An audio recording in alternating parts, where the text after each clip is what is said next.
to the Typical Skeptic Podcast, where we dive deep, you decide. Questioning the matrix from UFOs, where the shadows alone reside. Rob Kalil busting myths like ghosts in the night. Paranormal probes, secret space ops, yo, we keep it real, no fright.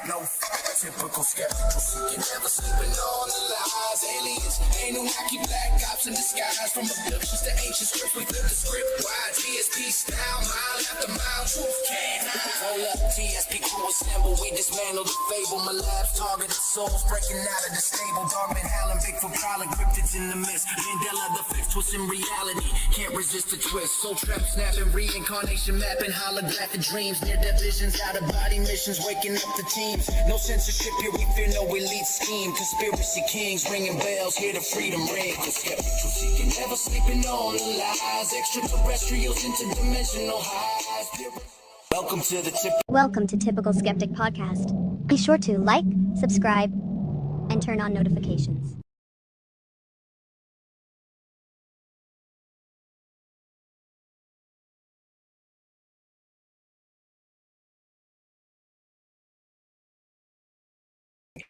Hey guys, welcome back to another episode of the Typical Skeptic Podcast. I'm really excited. My guest today is my good friend Nathan Ciszek.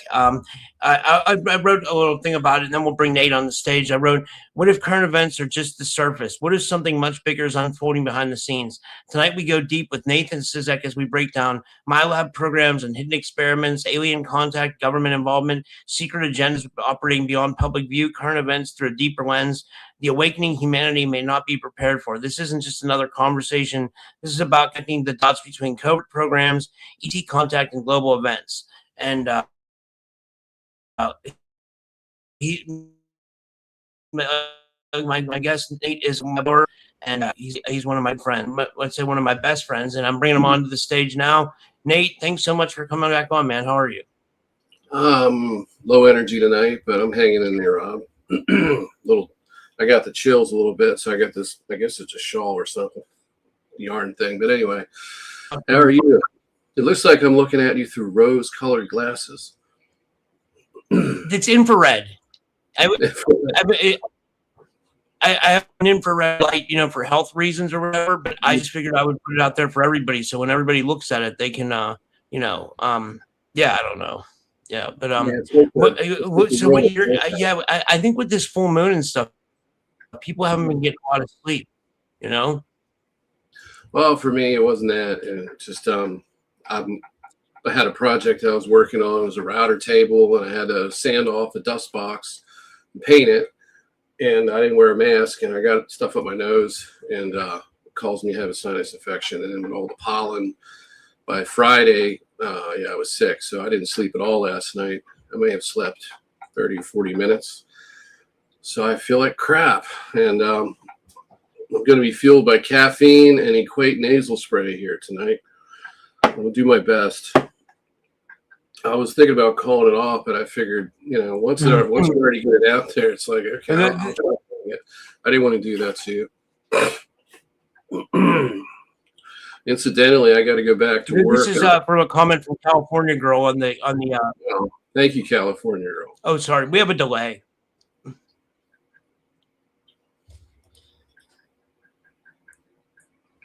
Is everything working okay? So you got to go back to work, you're saying? Yeah, well, I've been saying this for a long time on your show. When I finally get back, we have a delay.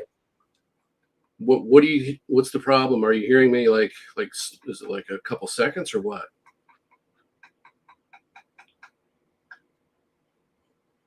Yeah, I think that's what it is. I'm gonna try to log in from my phone, and maybe it'll be better. Because I don't want it to be like this the whole time.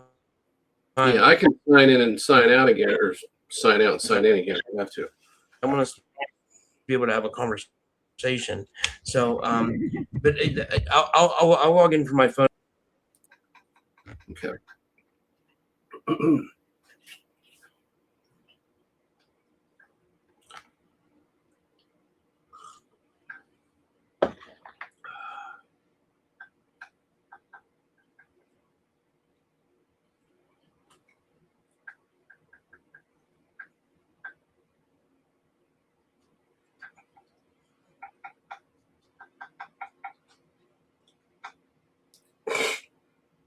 Whew.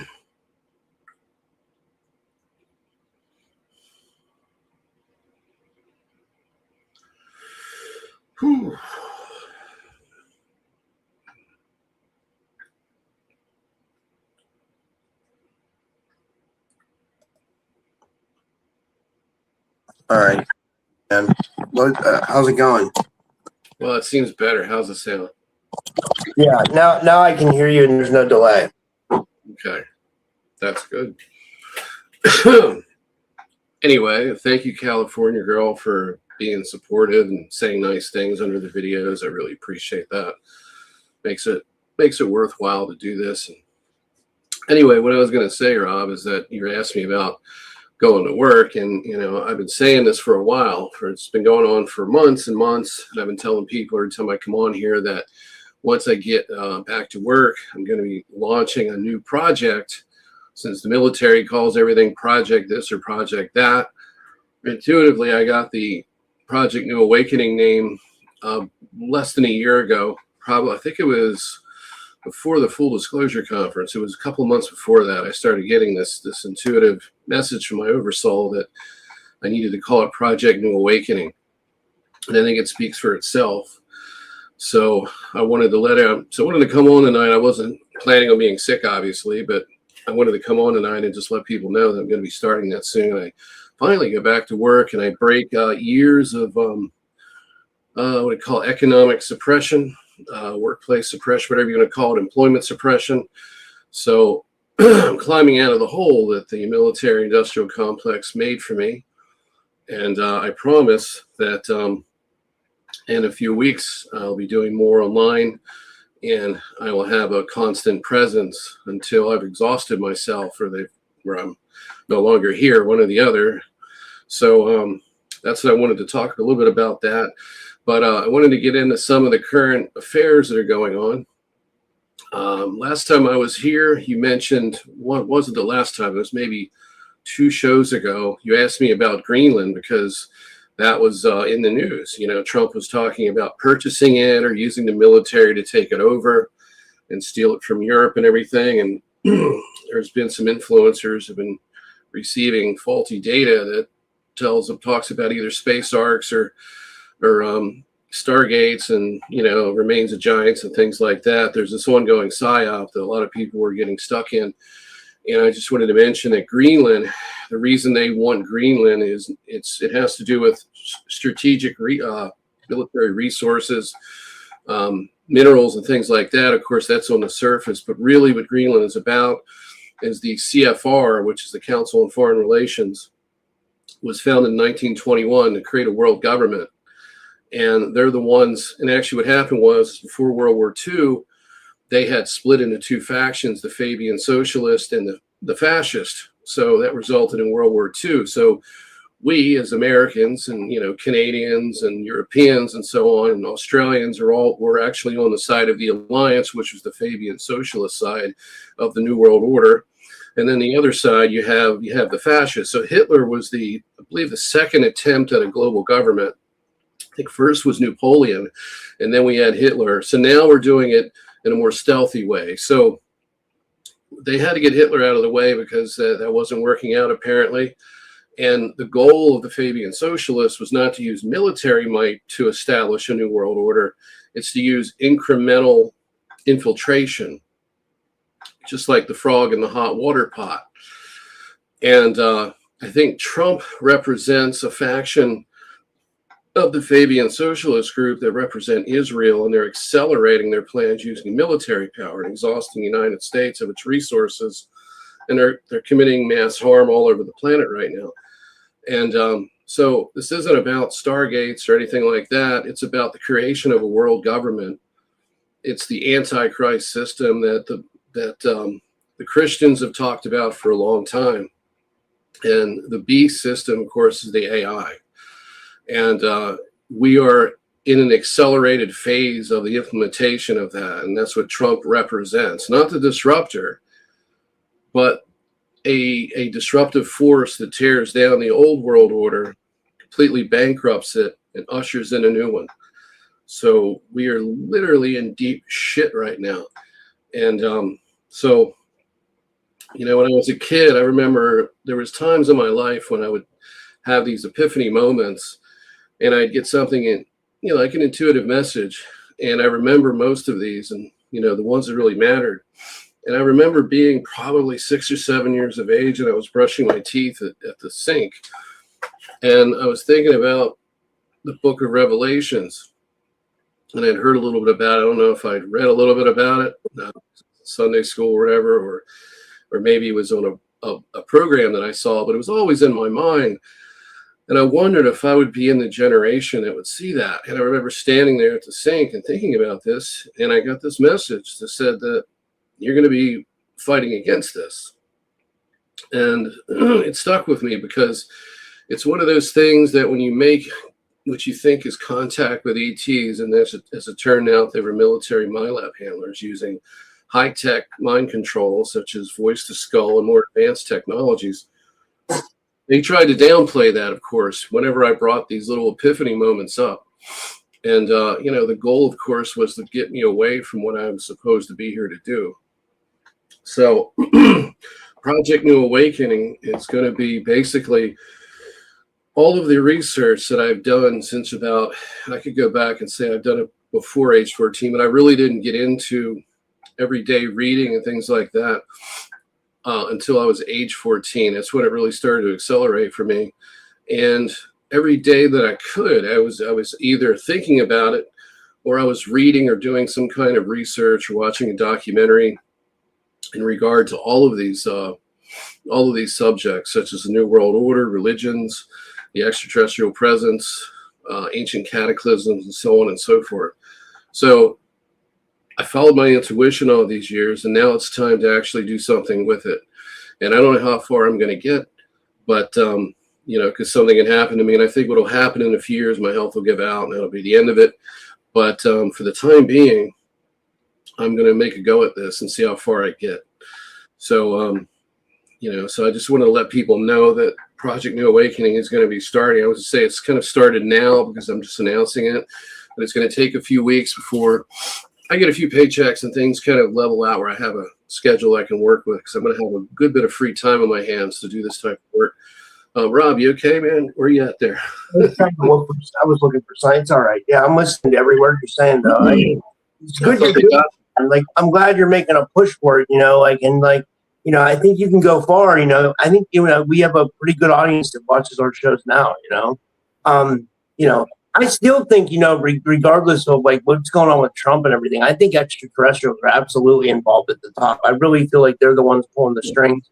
I feel like they're the ones ushering in this new world order. You know what I mean? Because, they want the world to be the way they want it, and it's always been that with every president, whether it's been George Bush or Ronald Reagan or Bill Clinton or Barack Obama and now Trump.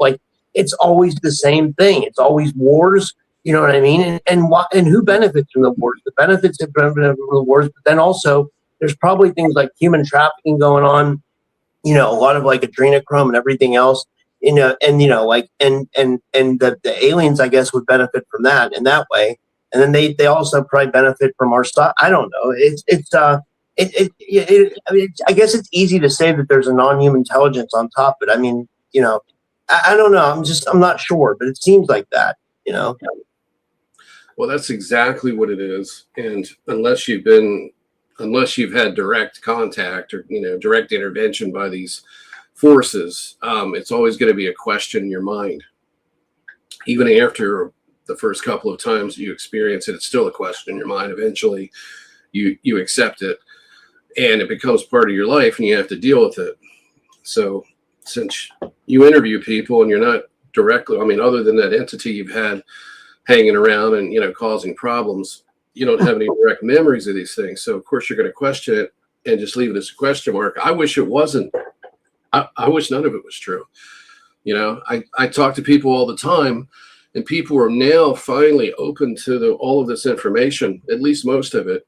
But you always hear the same thing. I just wish that I could just live my life, and I could live and finish, my career and just collect Social Security and do what my parents did, watch the grandkids and all of that.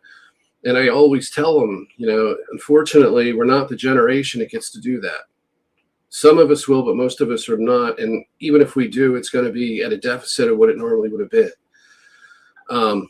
So, I mean, I had this conversation at work last week because I had off for the last week. But prior to that, I was doing work training. So I talked to my trainer, and that was one of the things that, he was saying, he was expressing to me, and he was asking me some questions. And while we were outside, I pointed up in the air and I said, see those, what you think is a contrail up there? And he says, yeah. I said, they don't dissipate anymore. I said, because they're not contrails, they're chemical aerosols.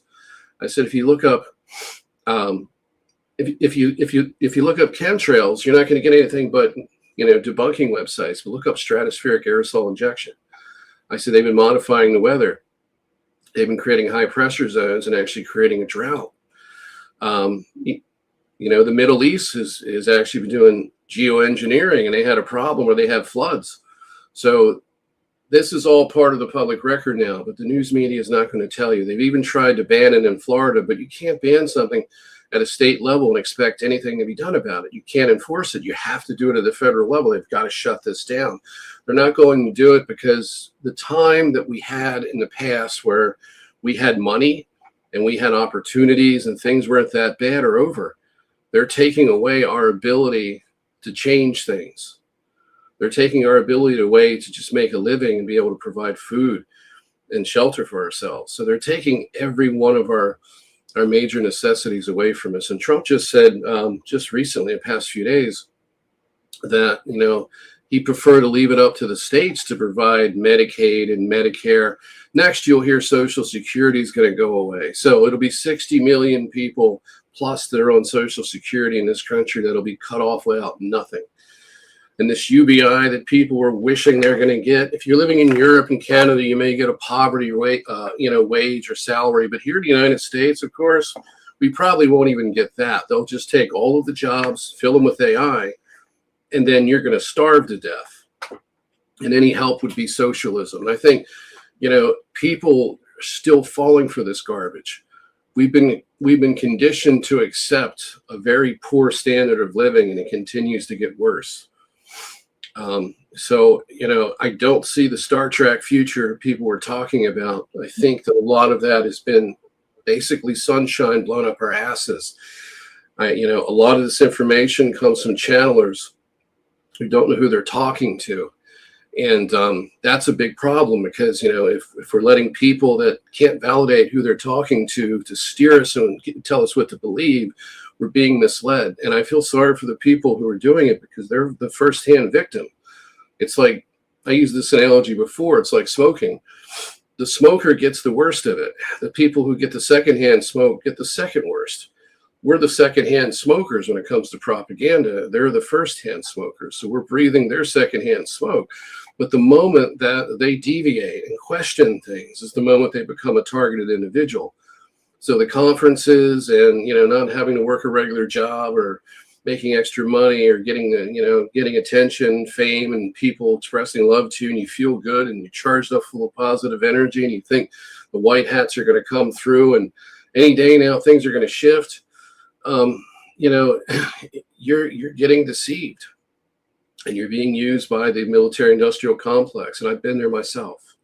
And so one of the things about this project, I think this is one of the most important core aspects of this, besides for educating people about world history and how the world really works, is to explain the mind control. And the biggest problem that we have today is what I would call a false identity overlay, because it's the gateway to basically trauma-based mind control, which has three components. It's amnesia, programming, and the application of trauma. We get all three of those in our society because the banking cartel has designed our civilization such that it is based in trauma-based mind control. We're constantly in a state of fear. And we're constantly under stress. We're constantly worrying about debt. We don't have the truth. We're getting fed false information. We have amnesia. We don't know which religion's true, if any. Most people go about their lives just living on faith because God never shows up, especially when they need it the most, and they wonder why. And so we live in a system that basically traumatizes us and keeps us suppressed and controlled. and it's being run by, like you said, the negative ET presence. But the intermediaries, the new priesthood, is the banking cartel and these leaders. And so they need to be exposed. But what we really need to do is educate the public, because even though it's too late to stop a lot of this, unfortunately, we're going to have to go through some of it. I don't think it's too late overall. I think if people really pushed back and did something about it, things wouldn't go as far as they're going to go. Their agenda wouldn't work. They have to get us to consent. And that's one of the things that I've been talking about for some time now, is the engineering of consent and how they do that. But when it comes down to the individual, especially when you're having an awakening and you're trying to figure out, what this world is about, how you got here and why you're here, if you get contact, first thing that they do, because the first thing most people want to know is who they were in a past life. They want to know how they got here, why they can't remember. So that opens them up immediately to the false identity overlay. And once they create a false identity for you to aspire to be, and it could be an altar, you could be in programs, it could just be that they're telling you that you're somebody you're not in a past life, and that's who you really are. And that's a way of engaging you and getting consent, because you're going to open up and allow and believe everything that they say after that. And that's the problem. And we see this a lot with influencers, because we see a lot of influencers who will start seeing, lights in the sky, and they start getting telepathic messages. And they're groomed over a period of time to gain, and what they're doing is they're gaining the trust of the asset. And eventually they make contact. So the voices begin to speak more. They may have face-to-face contact. They may have other forms of contact, whether it be telepathic, where you see images or just words. And they begin to use these people, and they groom them as social media influencers. And unbeknownst to the social media influencer, they're being lied to and are being used to perpetuate propaganda, unfortunately, for the military-industrial complex. And it's easy to see through when you know what's really going on in the world, and you know what the history of things are and what caused all of these dilemmas. And you can easily see through it from that perspective. Then, of course, people will say, well, maybe that's just on the surface, but there's really something else going on. And, Erickson, right, was a Surface Planet Radio. Rob, you there? Well, you froze up. Shit.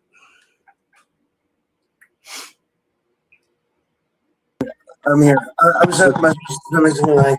Yeah, I remember Eric. We met him at the conference, right? Yeah. He was saying something on Facebook under something that I put up, and I think it may have been about Greenland actually. And he mentioned something important. He said that there's always these little side hustles to these military operations. So if there's some kind of artifacts that they want, they're going to take it, but it's not their primary focus. So I don't want to be here and say it's all BS, because most of these psyops have a core of truth to them, and it's usually about 80-20, 80% truth, 20% lies. So let's just entertain something real quick for those people that are looking forward to this kind of new reality with these Stargates.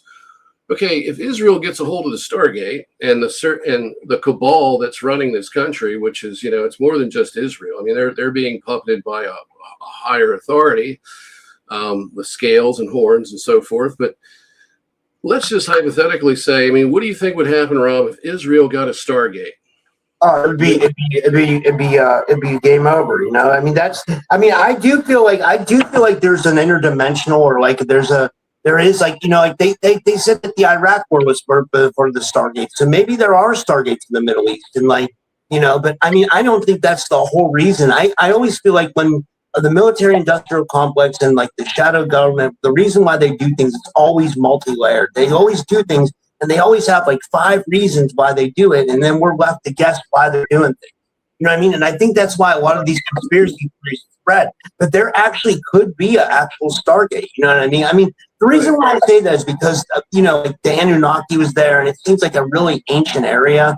I mean, but I can't verify that, and I don't think it's absolutely for that. But I do think it's for multi purposes. Like there's always. But going back to your question, like. Yeah, it would be really bad if BB got access to a Stargate. What would he do with that? It seems like what was interesting was I saw he did an announcement when when the Persian people had their festival of Nowruz, which was, they're being bombed and it's like one of their holidays, which is like Nowruz. Like Bibi sent a message to the Persian people. He's like, hello. He's like, I want to, enjoy your holiday and stuff like that. I was like, is this motherfucker trying to control Persia? Is he trying to be the next leader of Persia? And then I started thinking about it. I said, I bet you Bibi wants, because they talk about the Greater Israel Project, right? And I absolutely think that he wants to maybe be the next leader of Persia, or thinks he can take it over. Like he's like some kind of, reincarnated version of Alexander the Great or something. He's a psychopath. Right. Well, we know there's a secret space program, and all of the countries have some access to it. So they've already got technology that goes beyond these ceremonial stargates or scalar wave gates, as I call them. So I don't see a benefit whatsoever. I don't see an advantage. They've already got the tech. They've already got the treaties with the ETs. So finding more artifacts that the ETs left in the sand is not going to do much for anybody. It's not going to balance the masculine and feminine energies that the New Agers are talking about and everything else. And this is all part of the disinformation. But the thing is, what people need to understand and why we're going to war constantly in the Middle East is because the CFR wants a Middle Eastern trade bloc run by Israel. So you've got multiple trade blocs. You've got the Asia Pacific trade bloc. You've got the North American Union which is what they're forming. They're trying to form between Mexico, Canada, and the United States. This is why Trump has made what I would call derogatory, semi-threatening comments to Canada. They should become the states. It's all pressure being put on different world leaders, different people in different countries that are in North America, including that frozen island up there, that they want, because that's all part of the North American Union. And Trump, he's not what people think he is, like I've said. And the lady that does the spirit cooking, Rob, said in a cab ride, I caught it online. She goes, somebody asked her, I think the cab driver or maybe the limo driver, whatever, asked her, what do you think of Donald Trump? And she said, he's the greatest magician we've ever had. So, in other words, basically, he's there to trick people. He's there to fool people. And he had me fooled, too, because I looked at this and I analyzed it and I listened to everybody else's, opinions. And I also ignored my intuition, which is a problem. I ignored my intuition. My intuition said, this is not the man to lead the world. This is an impure soul. This is a deeply, deeply flawed person. Okay. But everyone wanted to prop him up. Elizabeth April said he was a Pleiadian and an Anunnaki. He was here to help them save the world. I've heard this so many different people, that even Melania Trump, that shows literally no compassion for people, no education, no knowledge, no nothing, no wisdom, is supposed to be, according to Lily Nova, a very powerful being, a Pleiadian possibly, or some other from some other alien group. And this is all coming from this voice to skull. And I don't mean that, it's kind of impolite to call people out. I'm not calling them out. I'm just repeating what they're saying, giving, the audience some analysis. So we have to really start. And I think what's important here is, instead of living in our little cubicles and doing podcasts, when one person says this, another person says that, and there's this unwritten rule that we don't bring each other up if we don't agree, I think we should talk about it and do it respectfully. So if somebody's saying something, and whether we agree with it or not, maybe we agree halfway, it should be prim and proper and normal for us to be able to feel comfortable to talk about it. And I'm here to simply point out is that all of these people are being used. And when the gravy train runs out and they begin questioning things, or we've reached a point where we have critical mass of all these deceptions, and now they're being exposed because time reveals the truth eventually, they're going to be in a bad situation. I think what people need to do for those people, and I was one of them, when you've been deceived and you're being used to deceive other people, when the truth comes out, the people that have been deceived need to be forgiving of those who deceived them because they didn't do it on purpose. So we need to be there for them because they're going to be targeted. And I feel sorry for these people. Journey to Truth had a conference in Hawaii, and they interviewed Dr. Zelle, and they've kind of joined forces a bit. And they were talking in an interview, and I heard all of them talking about the need for a world government, because we need a world government to confront the extraterrestrial presence. Everyone on an even level with them, like humanity's united. They've got a global government. We've got a global government. We need to be on that level. But what global government are they talking about? They're talking about the current global government that's being assembled right in front of our eyes, okay? Because they believe that within that global government, at some point, there's going to be a white hat takeover. There's going to be a shift over who controls it. And it's going to turn into this utopia, and we're going to move into the Star Trek future. We're going to have disclosure. We're going to have the end of human rights abuses, and we're going to raise our level, raise our vibration, and raise our civilization up to be worthy of contact from these ET civilizations. And it completely, I wish people would have given me a chance early on years ago when I started talking publicly, because I had valuable information. That valuable information involved what I call virtual temple complexes. These are basically, instead of having a pyramid or a temple, the extraterrestrials create a social media account, and they use an asset to spread information for them. So that person becomes basically a priest within this religion. And if it's not exactly religion, but you may as well call it that, because it's a belief system that's being spread. And there's an agenda behind it, which, in my opinion, that makes it a religion. And the same beings are behind it. It's the same beings that gave you the Egyptian religion, the Sumerian religion, and the other mainstream religions, with few exceptions. It's the extraterrestrial presence, the one that run the prison planet. Nobody's addressing that. Nobody's addressing the elephant in the room.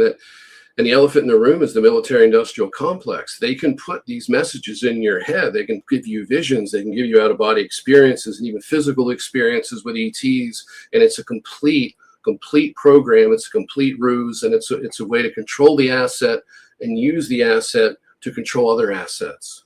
Just like with the military MILAB handlers, they're using MILABs who are mind controlled to commit horrible abuse to other people, such as this Jared that I've had to deal with. Whether that's his name or not, he identified with it. And he himself is a compromised asset, probably a clone of a person living in society, a twin, essentially an alter that's mind controlled, who's become a sociopath and is used in a network of other abusers to do this stuff to people. Same thing with the gang stalkers.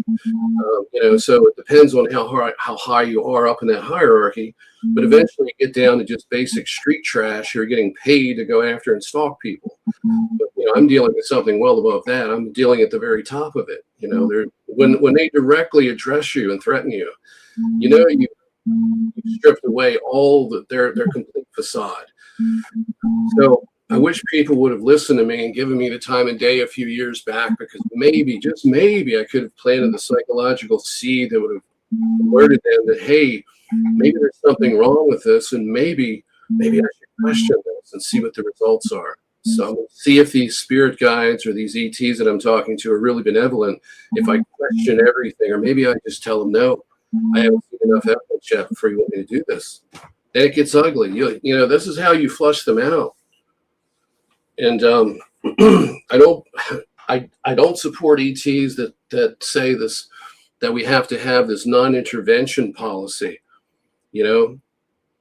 Humanity isn't capable of giving consent to an intervention because they're completely controlled. We're kept in a bubble of information that's mostly false. People don't even know they're out there. It's a question mark for so many people. But now it's starting to come into focus, and what we're hearing. Matt Gaetz just recently, all of a sudden on cue, he's been sitting on this information for a while. This wasn't a recent briefing he had. He's been out of Congress for a while, at least. I don't know when he left, but it's been at least a year or more.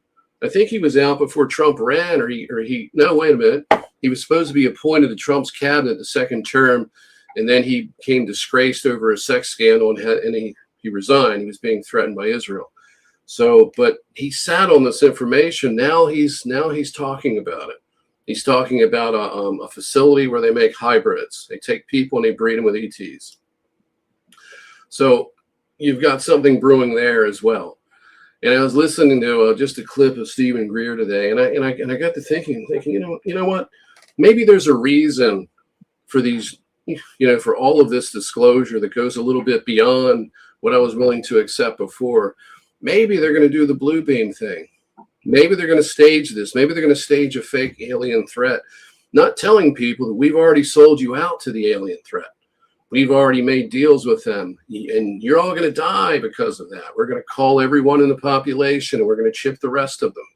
And we're going to create a new world order where there's no freedom at all, and everyone's just livestock. So, I'm sorry, go ahead.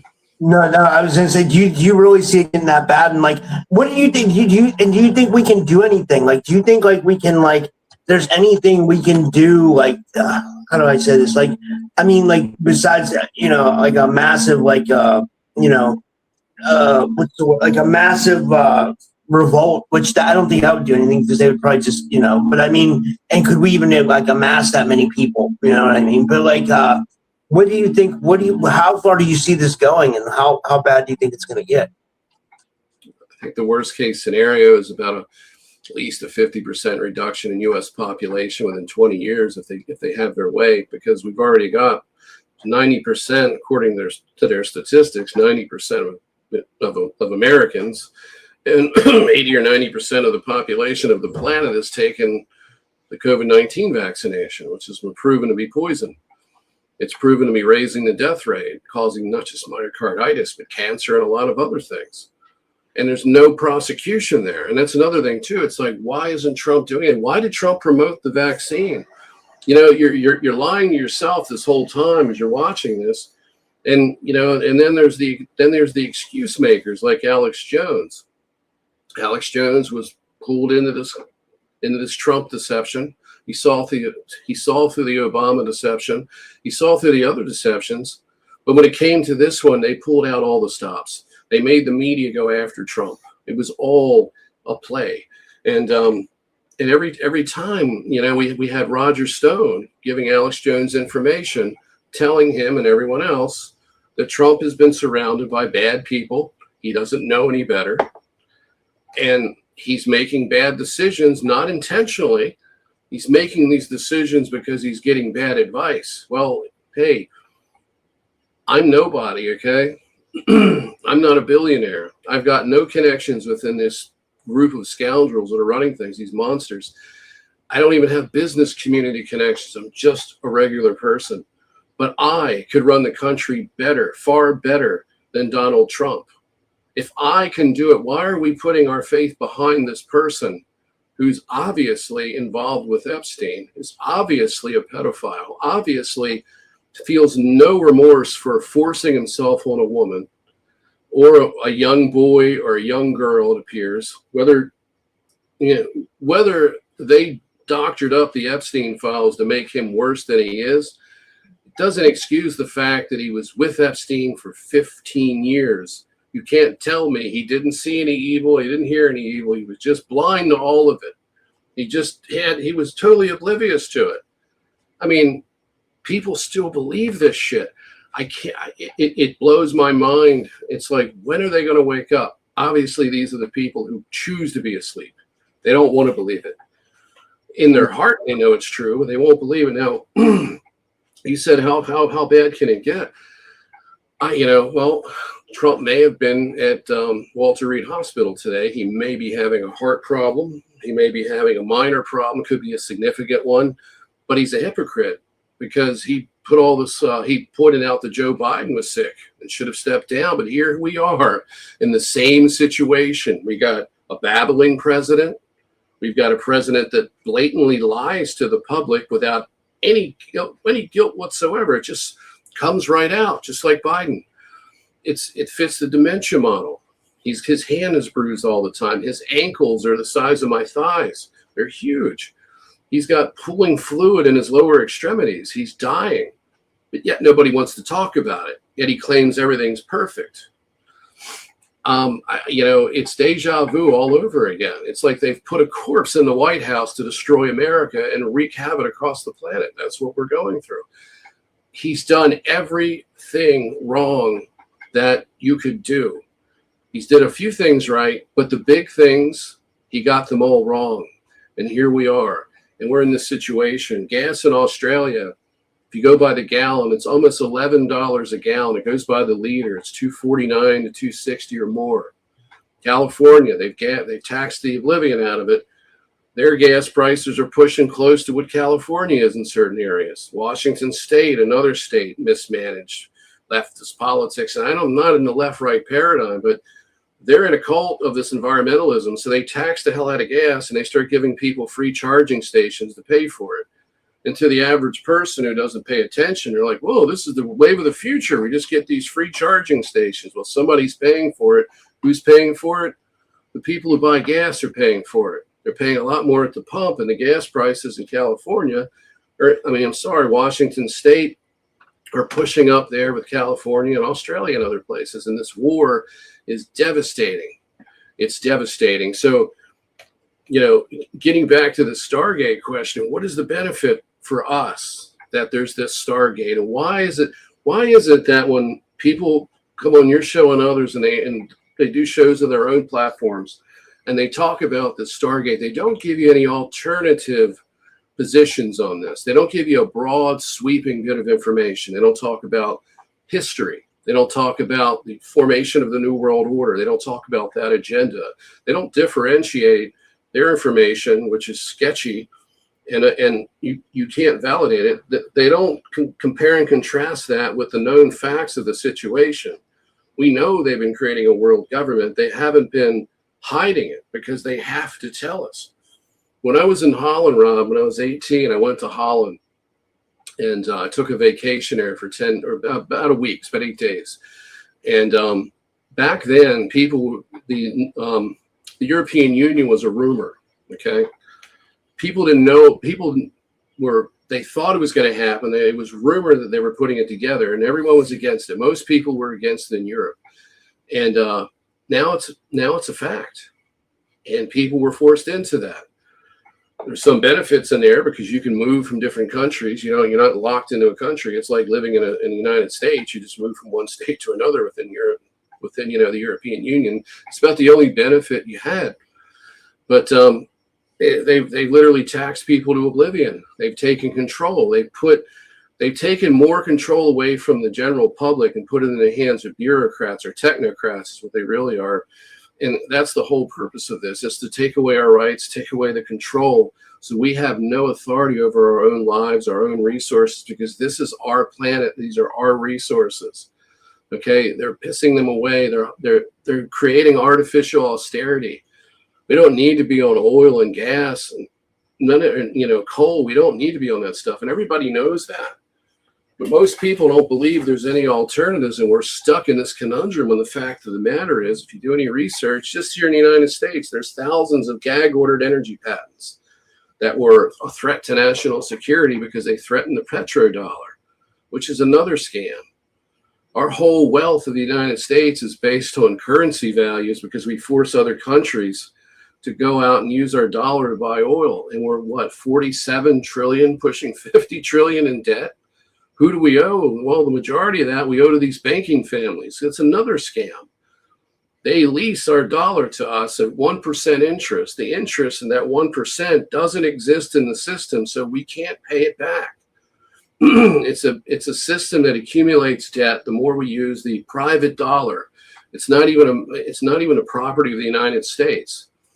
They refer to it as the Federal Reserve Bank, but it's not federal. It's private. It's these banking families that own it. The same banking families that own the private Federal Reserve set up the CFR, and they set up the Council on Foreign Relations. There's also the Trilateral Commission, Rob, and that was formed afterward to create a North American Union to combine Mexico, Canada, and the United States together. It's basically to create uniform policies and cooperation, and it always sounds good on the surface. Yeah, we should be working together. But not to create a global police state who's hell-bent on depopulation and treating people like cattle. We don't matter to these scumbags. You know, the researchers and the podcasters out there need to do some research before we can't do it, because eventually everything's going digital, and they're going to digitally burn everything that contradicts the official narrative, and we'll have nothing to go on but our memories. And people like myself are dying out because I've been around for 52 years. I've done research since age 14. I'm like a jack of all trades in my head when it comes to all these subjects, but there's not one that I know perfectly well except for the mind control. And even that, if I haven't experienced it, I'm not aware of it, but it all fits a general pattern. So I'm more of an adept in that area, but with these other things, I have to go back and brush up, and I have to read and go back and look at all of the things that I've read over the years that are harder and harder to find. Those books are harder to find. PDF stuff online, that's hard to find. Documentaries are harder to find. There used to be a time when YouTube had all of the documentaries that you need to figure this out. You can't find a single one on YouTube. You got to go to Rumble, and it's a very limited selection there as well. They're taking away the history of how we got to where we are today. And the researchers that don't take that into account when they talk about these Stargates and these other things that can't be verified, they need to bring in the bigger picture so that people can discern for themselves, and they can educate these people. Because, you know, once you have the truth and you know what the agenda has been for a very long time, these things like Stargates and space arcs and everything like that, they just become kind of like a noise in the background to what's really going on and what the real agenda is. They're just distractions. They'd rather have us focus on something like that we can't validate, that came from some undisclosed source, like a Captain Mark Richards, for example, Carrie Cassidy. I wonder why Carrie Cassidy never goes out of her box where Mark Richards is and talks to the greater MILAB community. She did for a little bit when she was with her partner, and they had Project Camelot. But then it was just like, all of a sudden, we're just going to limit our information source down as small as possible and push this one particular viewpoint, but never go out and talk to everybody else. And I never hear anything from the historical perspective from her or any of these other people, except for James Bartley. James Bartley's the exception to this. He's done the research that I have. He's been in the military, so he has credentials in that regard, and he knows how it works. And he's very astute when it comes to military history and world history. I mean, he's like a walking encyclopedia. The time that he put in, he focused a lot on that. I was studying other things. So, by the way, Nate, did you see his interview with Dan Armstrong? They've been really good. Him and Dan have been rolling out the park. I saw some of that, yeah. Yeah, I'm really glad to hear that. Last time I talked to Dan, he got really mad at me, blew up on me, and we stopped talking. And he was going through a really rough time, and, I didn't hear anything. I had someone ask me about him recently, and I just said, well, I don't know. I haven't heard from him, but it's good to see he's okay, because he's been going through a lot of shit and a lot of suppression. He's under a heavy suppression protocol. He has a lot of emotional damage to deal with, and he has a lot of healing to do, and they have done horrific things to that man. So I'm glad to see that he's okay and he's able to do what he's doing.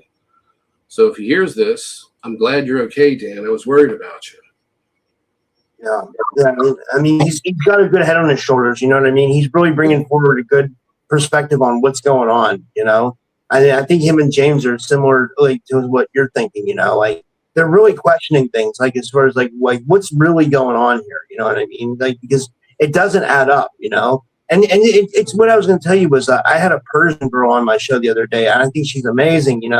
And she's just so bad. She wants for the freedom of Iran. That's and I want that for her, and I want that for those people. And I don't want bombs to be falling on these people's houses. I mean, it's like, when you think about that happening, like, can you imagine if that happened here? Like, how crazy people would go. Like, people would go and do like a friend. Like, there would be no. I mean, like, people are so used to like the luxuries that we have of America that like they can't even fathom what war would be like. Well, there's a good chance that war could be brought here through the false flag, if they want to do that, if they want to take it there, or if the Iranian people get so pissed off that they actually activate a sleeper cell, because I'm sure they have them here, because again, because the open border policy, so many people have been let into this country, So, I mean, and look, they have a right to be pissed off, right? I mean, I would be pissed off if somebody was bombing my country too, But I mean, I hope for the sake of whatever that that the Iranian people will be freed. But I see exactly where you're coming from, and I see that this is about people acquiring. This is about people acquiring things. This war seems to be like it's what they want to acquire from it. And I don't even know exactly what that is, but that's what I'm getting at. I'm getting a feeling that that Trump and Netanyahu are trying to acquire something from this. What they're trying to acquire is control over the Middle East. Like I said, there's a plan by the CFR to create a Middle Eastern trade bloc, and that's obvious of who's going to be in control. They want Israel in control of it. Yeah. So, the reason is there's a couple of reasons. Islam is a lot of it is fundamentalist type. They're rather extreme in regards to their religious belief. They're willing to die for it.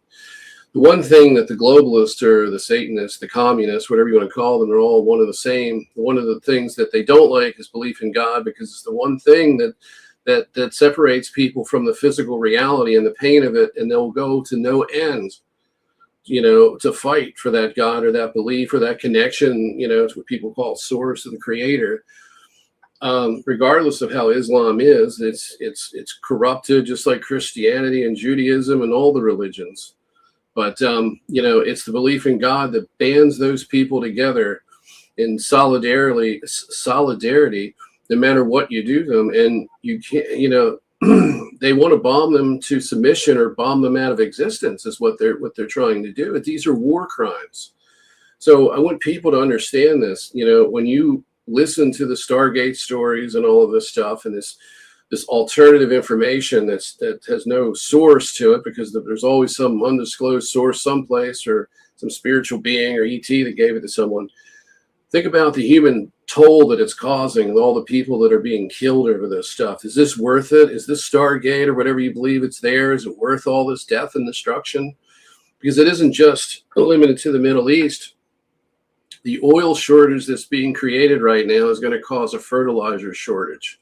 The fertilizer shortage is going to, because people are, the world has been basically, it's like a crack addiction, more or less. Instead of chewing a cocoa leaf and going organic, they want crack. So crack is petrochemical based fertilizers. So you're going to have a shortage of fertilizers, chemical fertilizers. Okay. Not many people in this genre of discussion are talking about. Miles Johnson talked about it. Thank you, Miles, for bringing that up.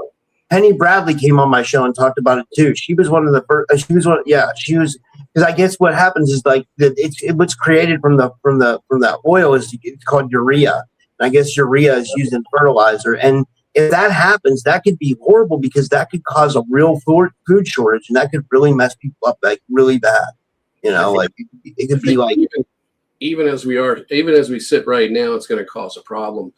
If the problem went away today with this war and the Strait of Hormuz was opened up and the supply chains were restored, which are not, because they bombed a lot of it, we're still facing at least some degree of starvation that you're going to hear. And well, you're not going to probably hear anything about it because we have a controlled media. So they're going to keep it there. It's like, during the Cold War, the Russians had a fake media, and so did we. We thought we had the truth, and they thought that they had the truth. But there were people that realized that neither of us had the truth, that the elites on both sides are corrupt. So we're not going to hear about these stories. And what happened to Fukushima, for God's sake? All those fuel rods melted down into the Pacific, and you don't hear about it anymore because cancer rate's up, but it could be from 10 other reasons. Okay, so the ambient radiation from these nuclear reactors keeps getting worse, and now we've got melted fuel rods on Fukushima. All that's gone, out of sight, out of mind. Nobody's talking about it anymore. Probably a lot of listeners have forgotten about it. They're like, wow, you just reminded me of that. What happened to that? They covered it up. They don't care. They've got cures for cancer. They know what causes these diseases, and they've got technology. They can restore their body. You can cut David Rockefeller's supposedly dead. Let's just take an example. Who else can we use? We can take one of the Rothschilds, behead them. They can put their head back on and even give them a new body. They've cut the deals with the ETs to get the tech. Yeah. So they're immune to this stuff. These people are sick. There's think tank documents out there that talk about moving to underground bases in Australia in the southern hemisphere because the nuclear fallout will be so bad. And this is like, well, let's have a nuclear war. Let's create a discussion in a think tank and say, what would be the benefits of a thermonuclear war that wipes out most of the population? And how would we be able to recover from it effectively and efficiently? So these people get paid to sit there and think of these things. And that also, too, you know, then they publish these think tank documents in a course, and that's the release of their karma, the transference of karma, the Carvelian law of you know, karma, which states that if you tell your victim what you're going to do and they do nothing, and through their apathy and lack of action, it's consent, then it's okay to do whatever you want to do. There's no rules at that point. There's no karma, no bad karma for you. That's called the Carvelian law, by the way, for those who want to look that up. Last time I was here, I could remember exactly what it was. So, but getting back to these false identity overlays, this is plaguing the entire community. I see people talking all the time, you know. A lot of people are being told or giving implanted memories that they're in the Anunnaki. I mean, it's hard to put that aside. You were a pagan god that was responsible for the creation of humanity, and you've got to walk around and be put through this miserable reality. That sounds so funny when you think about it, right? Yeah. It's sad. And, you know, there's a lot of different pagan gods out there walking around who think they're pagan gods. And the question is, you know, do you really want to, my question to all of those people, do you really want to be that pagan god? Knowing what we know, what they've done, and the remote viewing research that's been done, it shows that these were rapist, genocidal monster ETs that came here and ruled over humanity with an iron fist and suppressed them and exploited them. Do you really want to be that person that did that? Is that what you're aspiring to be? Because, you know, does this make you feel better? Because you're not really part of the human condition now. You're above it somehow. Okay? Well, you're not, because if that's who you are, if that is who you are, then you're actually guilty for the human condition. Do you want to be that person? Do you want to be Charles Manson, Adolf Hitler? Do you want to be Pol Pot? Do you want to be Napoleon? Hey, do you want to be Donald Trump? Most people would say no, but when it comes to Enki, everybody signs on the dotted line and says, well, that makes me better than everybody else, so I feel better about myself. I can get out of this. I don't get it. And the problem is that when you engage in that and you take that on as your identity and you believe it, it takes you away from God is what it does. It taints your heart is what it does. And that's the goal of this. The one thing that they wanted to do with me was to get me as far away from the Creator as they possibly could, because that was the antidote to their evil and their mind control. Knowing who you are, Rob, is the key. Getting to that core of your being is the key of stripping away these layers of the onion, all this programming that they put in you to give you a different identity. You know, what happens when you're born into this world? You're mind wiped, right? You're told from the very beginning who you are by your parents and your peers. The school system tells you your name. The state tells you what your name is. So you become who you currently are. Is that who you really are? No, it isn't, because you were someone else before that. So that's the bait, because then they can pull you in with this hook. Say, we know who you are, and this is who you are. And that's not true either. You've got to get down to the very core of who you are, and that really means connecting with the Creator, because you are a being that exists outside of this universe. And I'm not pushing some new belief system of religion. I'm just saying this is what I've experienced. What I've been through. This is how I came out of the control system. I was in it with everybody else. You know, I didn't think I was an Anunnaki, Rob. I thought I was an ET named Zelle. And then Zelle was married to the Stevie, and eventually that turned into a six-way marriage. I had five other ET partners, and I said it on this show. I was believing that shit. Okay?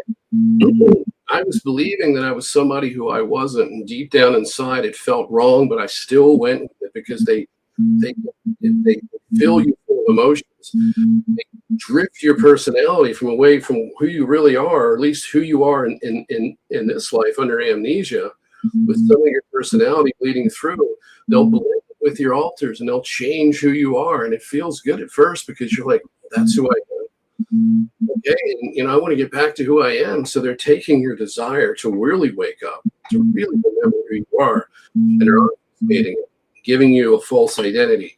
At which point, it's like being raped and spreading your legs wide open and just saying, "Rip me apart," because I want to know who I am, and you've got that information, and I'm going to live up and aspire to be who that is. And sometimes you're some extraterrestrial tyrant, and then you've got to deal with it. Some people go through a guilt trip.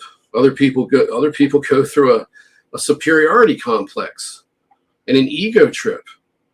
All of it is to fill you with negativity. It's to fill you with it's to make you feel unfulfilled, because that's not going to fulfill you. People need to know what this is about, how it's being done to them. They need to know how to get themselves out of it.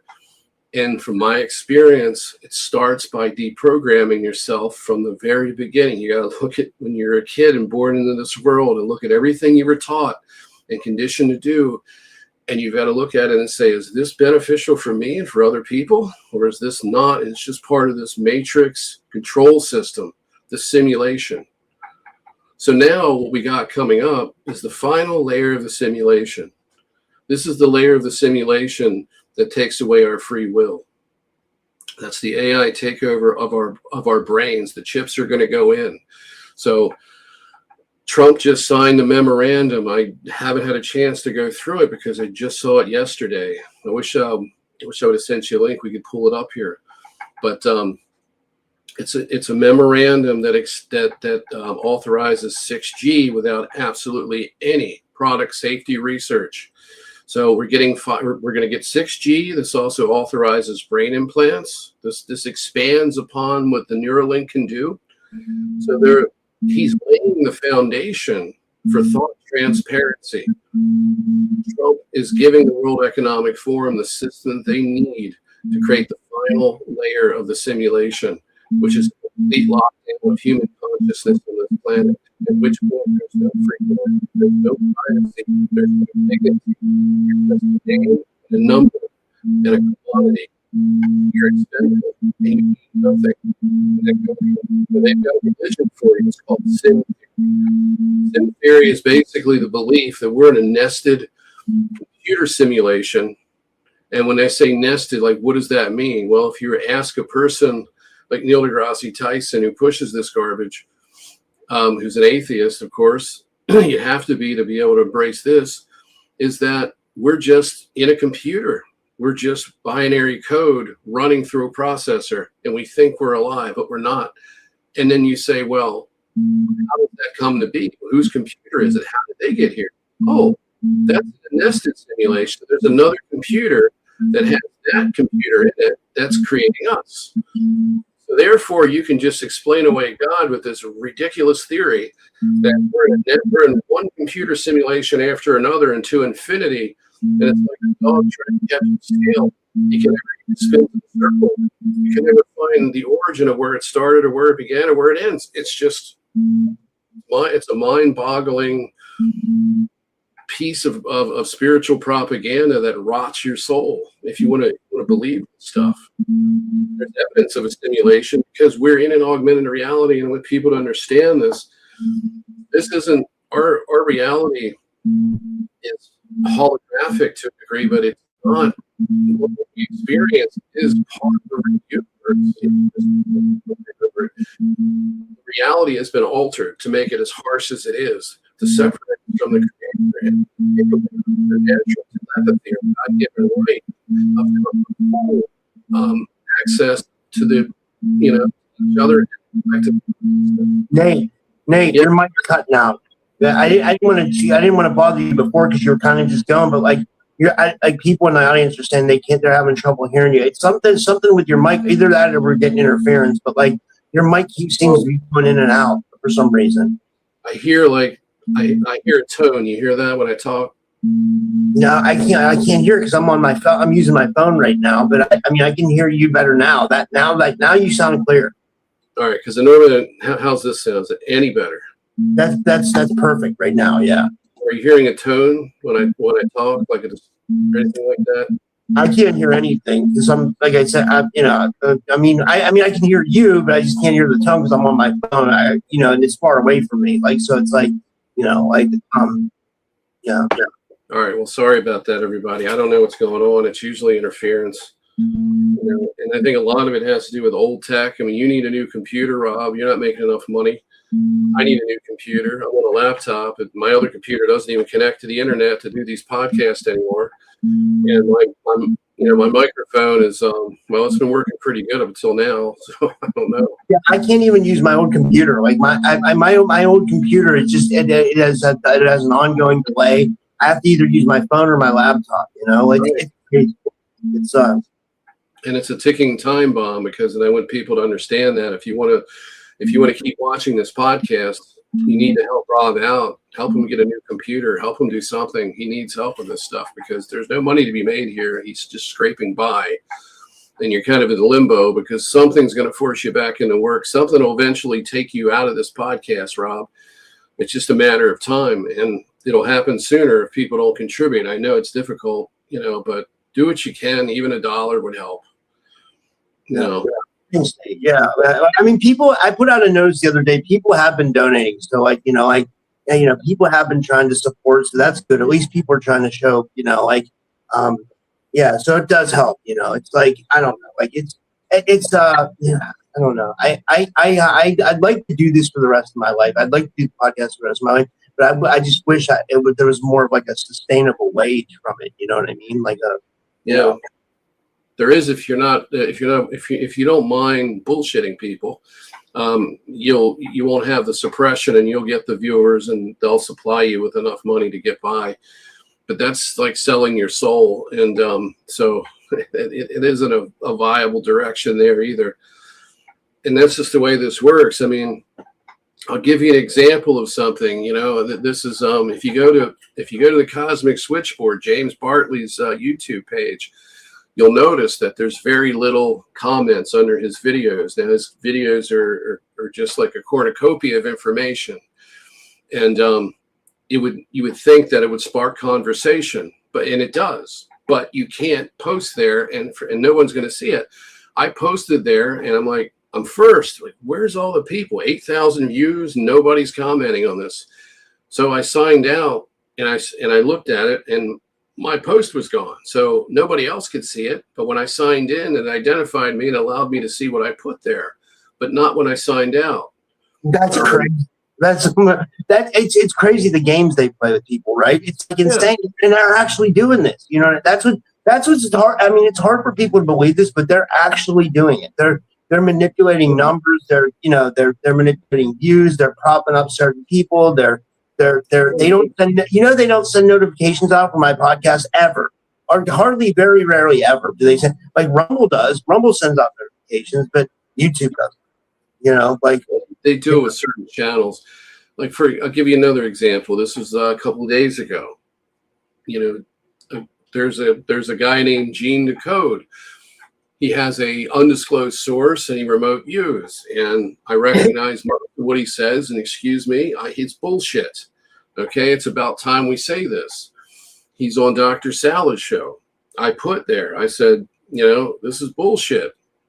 I can't take it anymore. When it's this bad, you have to say something, because no, they're not going to talk to me. I'm not going to be invited on that show to give a counterpoint or to give any alternative information or to even explain how these deceptions work, because they don't want me there.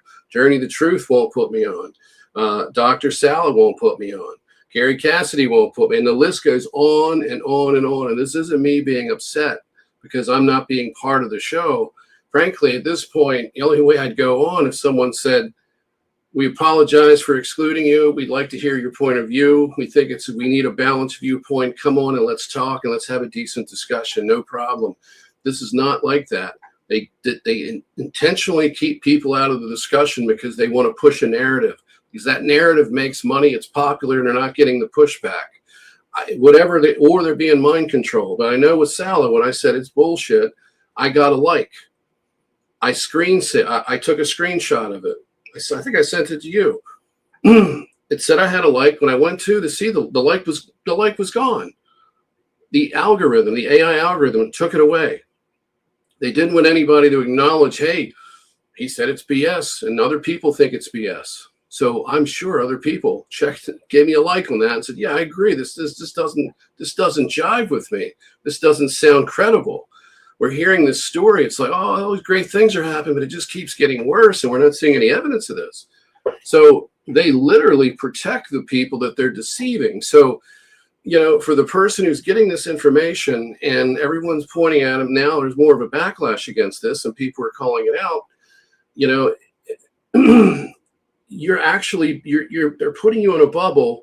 They're feeding you information that they want you to disseminate, and then they're filtering things. They're preventing other people from saying something under your channel in the comment section. They're keeping they're limiting the discourse to anyone that disagrees. They're eliminating those, and I bet you this. A lot of those people that comment with all the little hands, the prayer symbol and stuff, and they never have anything constructive to say. They don't engage the comment. All they do is like, oh, that's so great, you're so awesome, we love you. Those are bots, and I bet you a lot of those aren't even by the person who has the channel. I think the government, YouTube, is putting them out. This whole narrative, all of these false narratives are being propped up by big tech, and I really feel sorry for the people who are pushing this stuff because, they're the first-hand victim, like I said. Is it their fault? Yes, but at the same time, I made the mistake too. It happens. It happens. The problem is when you stop listening to your peers and you have a viewpoint and you feel that other people should be excluded from the discussion, because that's when it goes bad. That's when the moral fabric of the individual starts to degrade, when they say to themselves, I'm a researcher, a podcaster, but I don't want to put other people on that disagree with me or my mainstream guest. You don't do that, but these other guys do. And it's the reason why they're being used. Okay? Elizabeth April, for example, when I used to follow her and listen to her back when I was totally out of it. She said, my ET contacts told me never to use anybody's material, never to do any other research, just to repeat what they tell me. And let them guide me through the whole thing. How could you be so naive? Even when I was mind controlled and I heard that, I said to myself, well, that doesn't sound right. I know what it's like to lie to yourself. I can look back to all of these deceptions and I can ask myself, how did I feel inside when I was going along with it? It felt bad and I ignored it. I ignored it. I was put through a lot of different psyops, sometimes with just individual people, where they take someone who's been mind controlled and they try to turn them into a handler, and then I wind up being in a psyop with them. I've had that happen to me. I've had people turn on me repeatedly because I didn't take on the programming. I didn't go along with it. I questioned things. And all of a sudden, I'm the bad guy.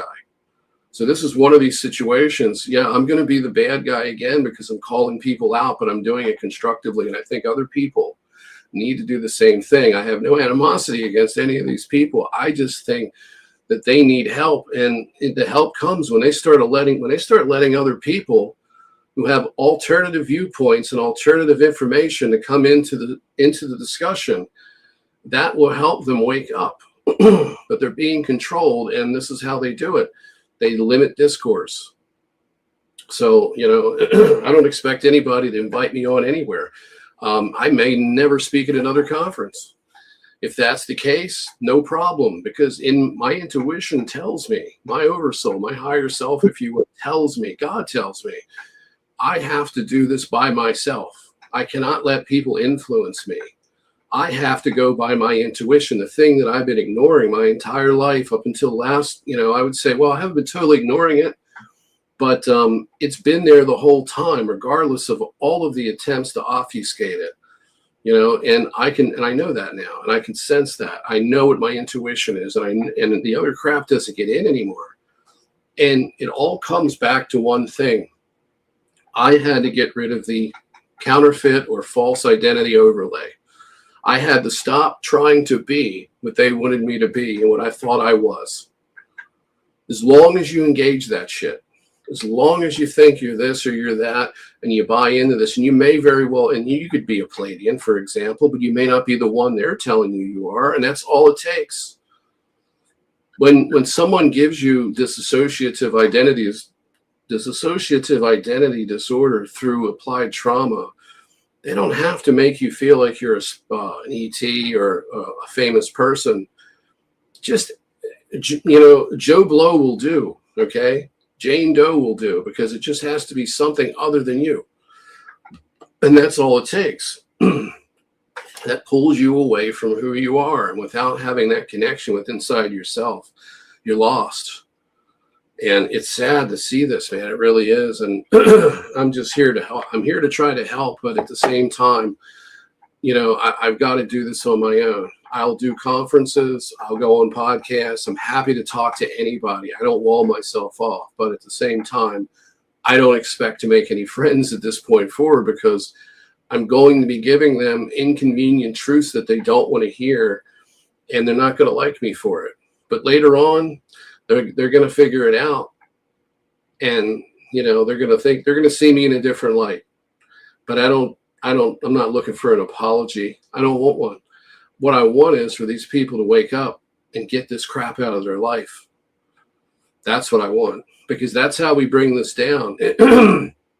We have to enlighten the population as much as we can and hope for the best. This system that they're creating is going to implode at some point.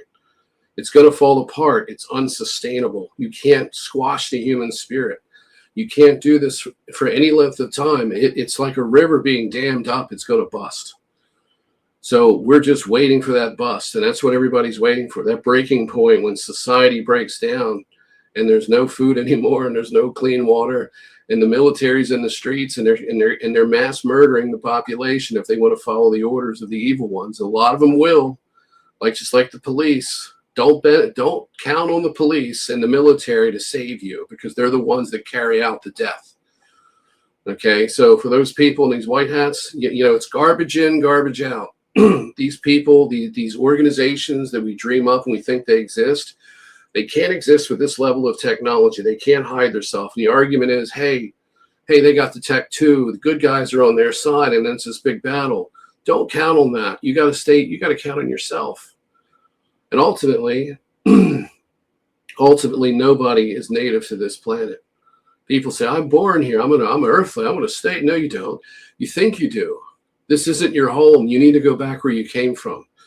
The way out of this is through death. That's the only way. And I'm not advocating suicide. I'm advocating education into what happens when you die.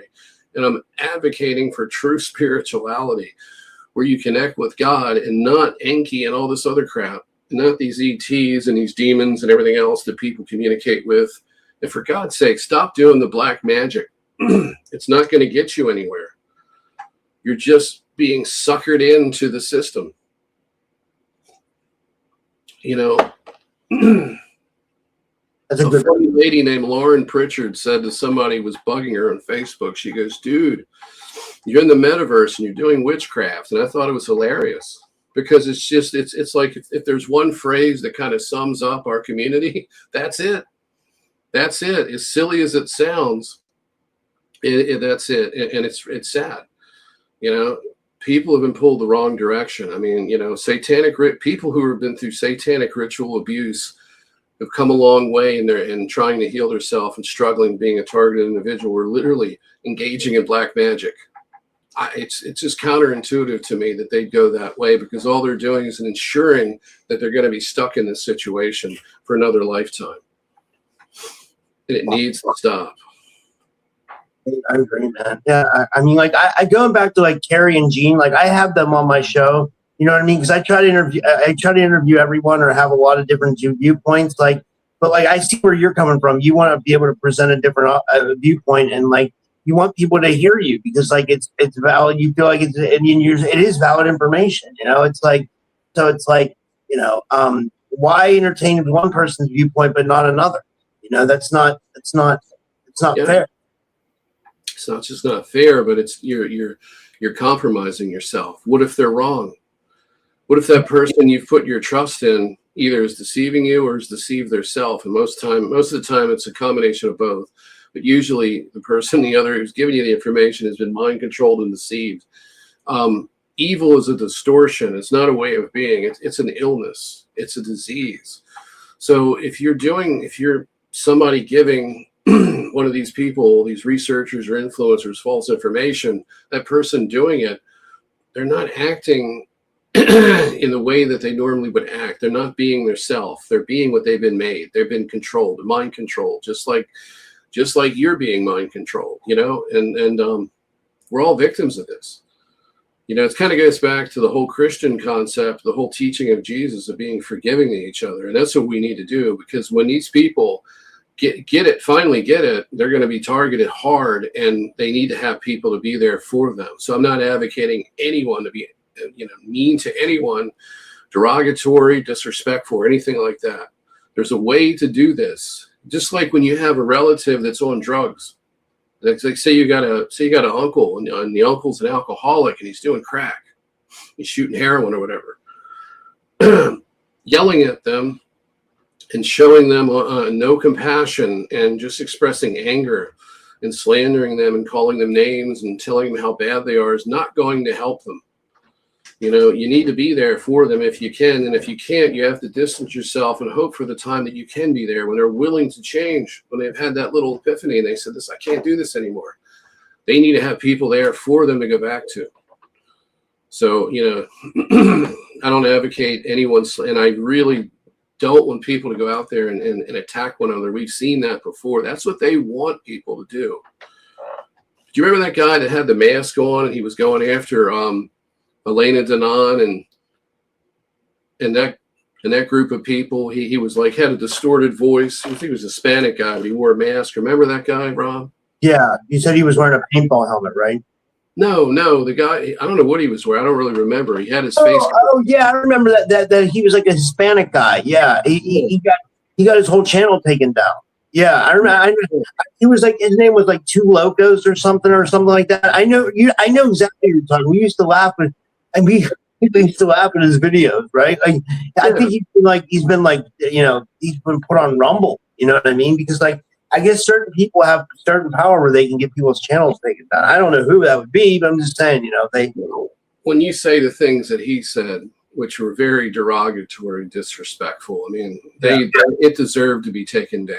Oh yeah, because that he did get out of control. Yeah, you're right. It got to a point where it was like rudimentary, right? It was like no benefit to it. Calling somebody a Satanist because there's a picture circulating around of Elena Danaan when she was in her metal days and listening, to death metal and stuff. Death metal or that whole satanic theme metal stuff was big over there in Europe where she lived at. It's kind of like a lot of it came from. I never believed she was a Satanist. I never believed that. I think she's a good-hearted person. I really do. I think she's like, she's just, I don't know. She's, I don't have an opinion. And I mean, besides that, I never thought she was a Satanist, I never believed that. But, I see what you mean. Like, someone can put out false information about someone, and it can really damage their reputation or the way people perceive them, and that's scary. But that's the world of the internet. And that's how dangerous this can be, That's the dark heart of humanity because of the trauma-based mind control reality that we live in. And, one of the things that they attempt to do to you in these programs is to turn you into a monster. That's the whole point of it. When you're negative and you're feeling violent and, you're easy to control, you'll do what they want. And, it's the same thing. It's like we don't make any progress in this world because we're constantly fighting with each other. We're supposed to hate each other over religion and over economic class and whatever. And sexual orientation, there's another thing too. It's overwhelmingly, it's gotten so old. I seen somebody on Facebook and it was in reference to supporting Trump, and their entire reason for supporting Trump was to keep trans women out of their daughter's bathroom. So this is the whole this is it. I vote, and I commented to the person. I said, "You've just proven we live in an idiocracy. Okay, because we've got all of these things going wrong, our civilization being ripped apart, an AI takeover, people dying in mass in the Middle East. Jews, supposedly God's chosen people that everyone's supposed to put on a pedestal simply because they're Jewish or they live in Israel, because not everybody's a Jew in Israel. We're supposed to look at them as something special. Well, they're dying too. They're dying too as a result of this. And they're being brainwashed to be negative and violent towards Muslims and Christians. I've seen the violence in videos. They're not fake. This is now. You refer to what's going on in Gaza?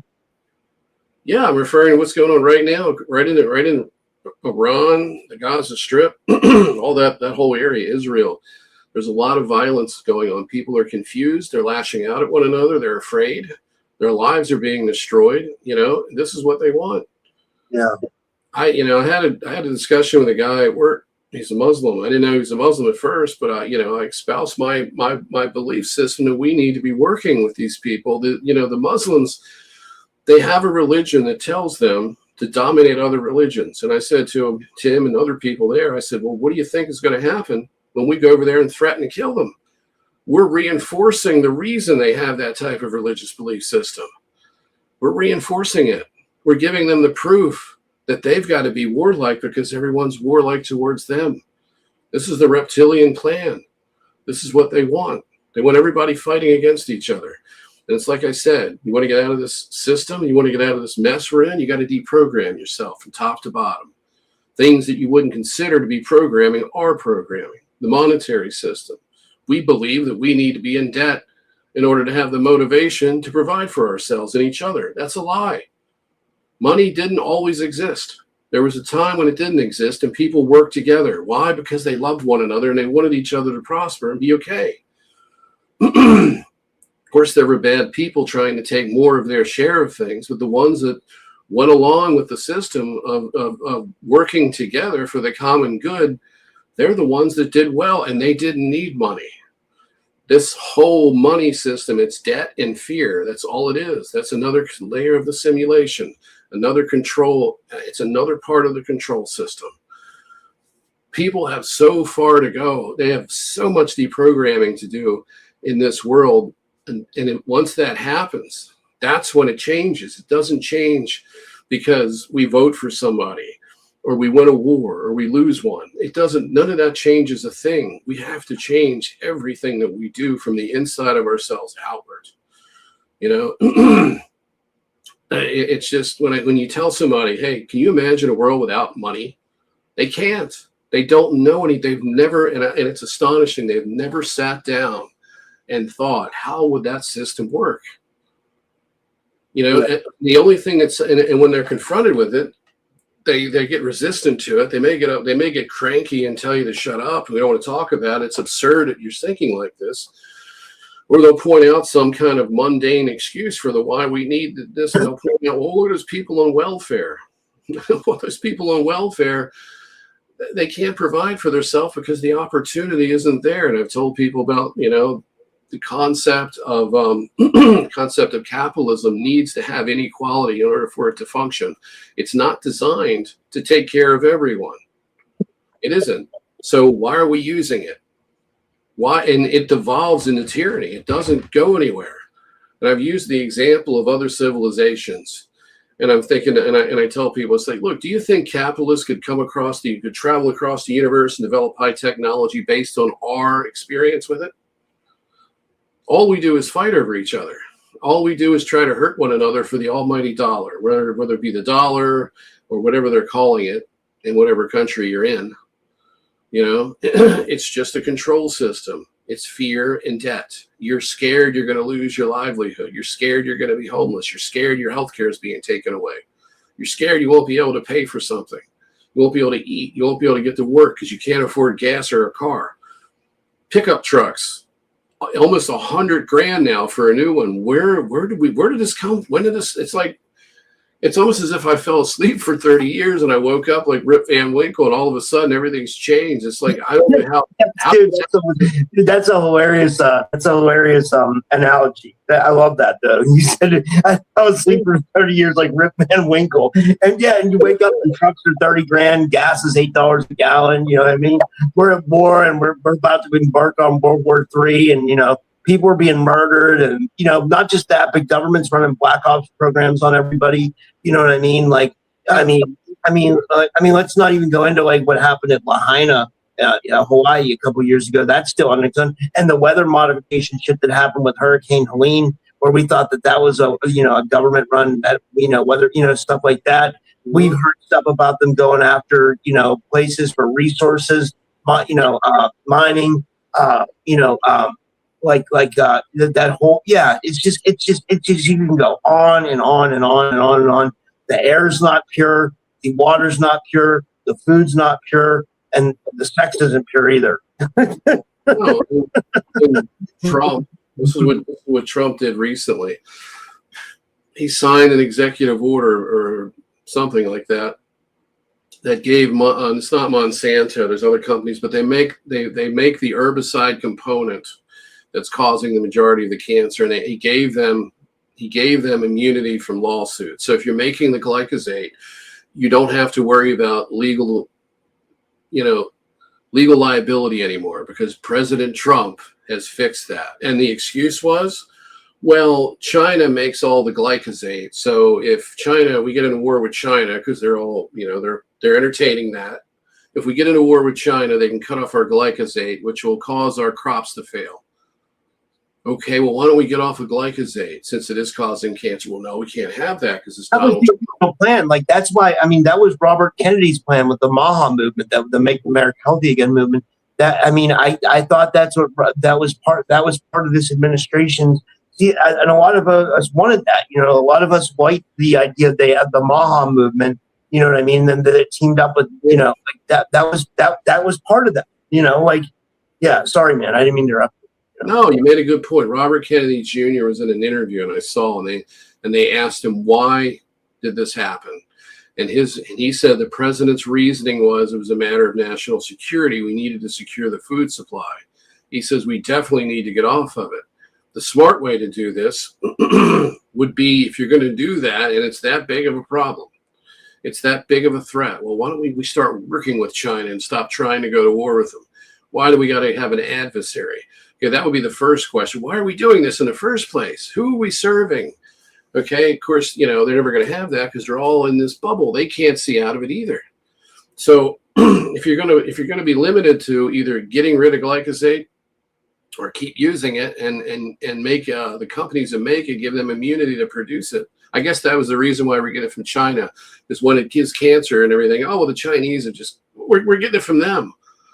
Oh, well, we're not going to stop getting it from them, but we're getting it from them. And of course it causes cancer. Harbor Freight's got all sorts of cancer warnings all in hardware. You buy it says causes cancer in the state and it's funny because it's always worded as if the only people get cancer. It's recognized in the state of California to cause cancer. Well, not in the other 49 states it is, and it's safe. You guys are weak. Yeah. Californians, they get cancer for everything. I can handle all sorts of petrochemicals, herbicides, and pesticides. And as long as I live in California where the weak people live, I won't get sick. It's almost like a joke when you read these things because, why are we using it? But the fact of the matter is, if you're going to say, okay, we got no choice but to temporarily use glyphosate, so we need to have a temporary measure to make sure that we're not caught with our pants down and our crops are failing because we're using this garbage, then have a transition off of it in conjunction with the legal liability thing, which I don't agree with. Because what are we going to do? What's our last recourse? It's lawsuits. Yeah. But where some of these people come says like some of these governments though, that I could see us it would be nice if we can make peace, right? But the Chinese government, or at least this is what we're being told, has been, corrupt for a long time, and they're really against us. And it's same with the IRGC, the Iranian government.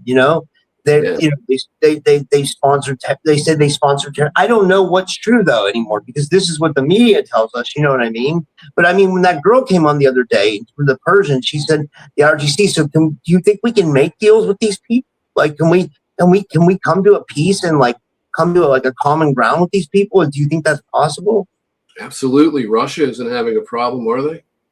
How come Russia doesn't have a problem? Because they're not the adversary who's trying to kind of fake deal with them. So the thing with Iran, for example, is there was the Brookings Institute wrote a think tank document called Which Path to Persia. Now, the Brookings Institute, for those who know about it, were the same think tank that wrote 2 different white papers on disclosure and how it would be a disaster for the system, for the economic system, for religion and all of this stuff. And they recommended that the human race never be told about the ET presence, provided it exists, because it was framed within a hypothetical question. Because they're not going to give it away in their think tank documents. They're basically stating, it's kind of like with the PNAC documents, which was the blueprint for 9/11. It talked about the need for a new Pearl Harbor event. And if that happened, there was only one line in that whole think tank document. It was called, and it was done, the think tank was called a Project for a New American Century. And that had all of Bush's cabinet. Didn't have Bush, but it had Jeb Bush, his brother. It had Donald Rumsfeld, Paul Wolfowitz, the creator, editor, whatever, the main guy that had the Weekly Standard. I can't think of his name off the top of my head, but if you look up the Weekly Standard, it's defunct now. But the guy that ran that he was in a Partnership for a New American Century, was a hardcore neoconservative warmonger. They all wanted 7 countries in 5 years, and they needed that Pearl Harbor event. So they wrote this think tank document on what to do if we got attacked in a Pearl Harbor event. And of course, Lady Luck came through, because we got one shortly after it was published. Once again, that's the Carvelian law of releasing bad karma.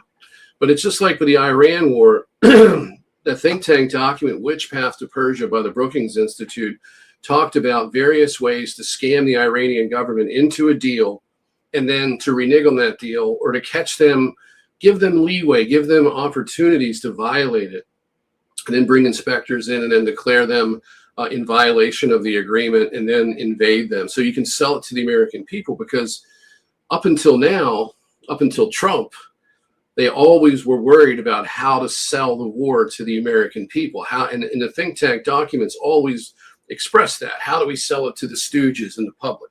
How do we get them to go along with it? We don't want them to have a backlash unless we engineer that backlash.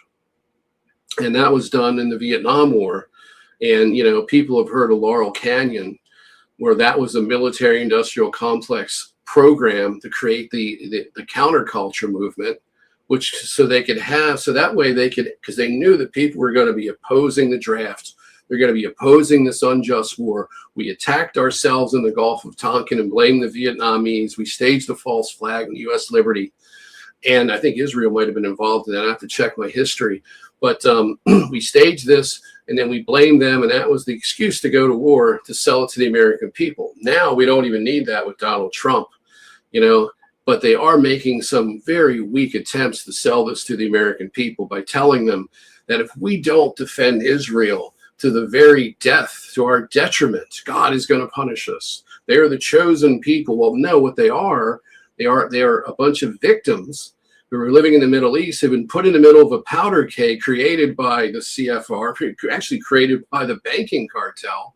The Rothschild banking family in 1947 founded the state of Israel through various means. They created it, and the purpose of it was to create this antichrist world government.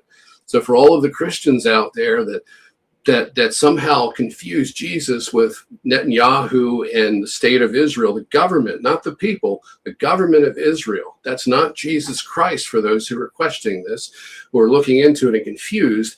That is a criminal bandit government that was put in power and assembled by the Rothschild banking cartel, an evil pedophilic family of monsters and cannibals who are likely reptilian in orientation and their soul's orientation.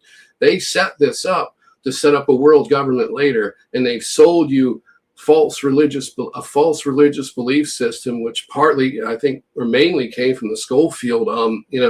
There's a Bible called the Schofield. Well, you have the King James. They have the Schofield version, and it basically has been altered because the Bible is one of the most edited books on earth.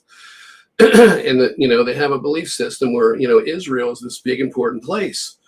It's all to create a world government and to stage all of the shit here that we're seeing right now accelerating right in front of us. I felt good to get that off my chest.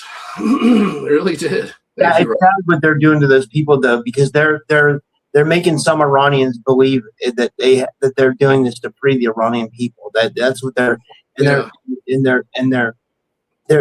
it's just, if they're really doing that, that's really horrible to do, Right, we're freeing 80 million or 90 million people by bombing them into the Stone Age. And look, it's illegal to do what they've done. It was illegal to go in and get Maduro out of Venezuela. That was highly illegal. Okay, Trump should be impeached for that. Not that it's, and not that that Maduro was a good guy. He's a criminal, but shit, he wasn't doing anything to harm us. He wasn't doing anything. He was basically a detriment to his own people. It's their problem to deal with. That is illegal. That's a war crime. We attacked a country without provocation. Our military, all of our laws are set up to where we don't attack other countries. We defend our borders. We defend ourselves. We go to war when it's absolutely necessary as the last resort. And we have to go to war with congressional approval, not just a presidential dictate. They've done that so they can use, and this is another thing. They've taken the U.S. military after Vietnam. They've turned it into a privately funded operation, essentially a private professional military. A lot of it's privatized, which bloats the budget. It takes away from everything else that we need money for. It sucks our wealth. It's a cancer.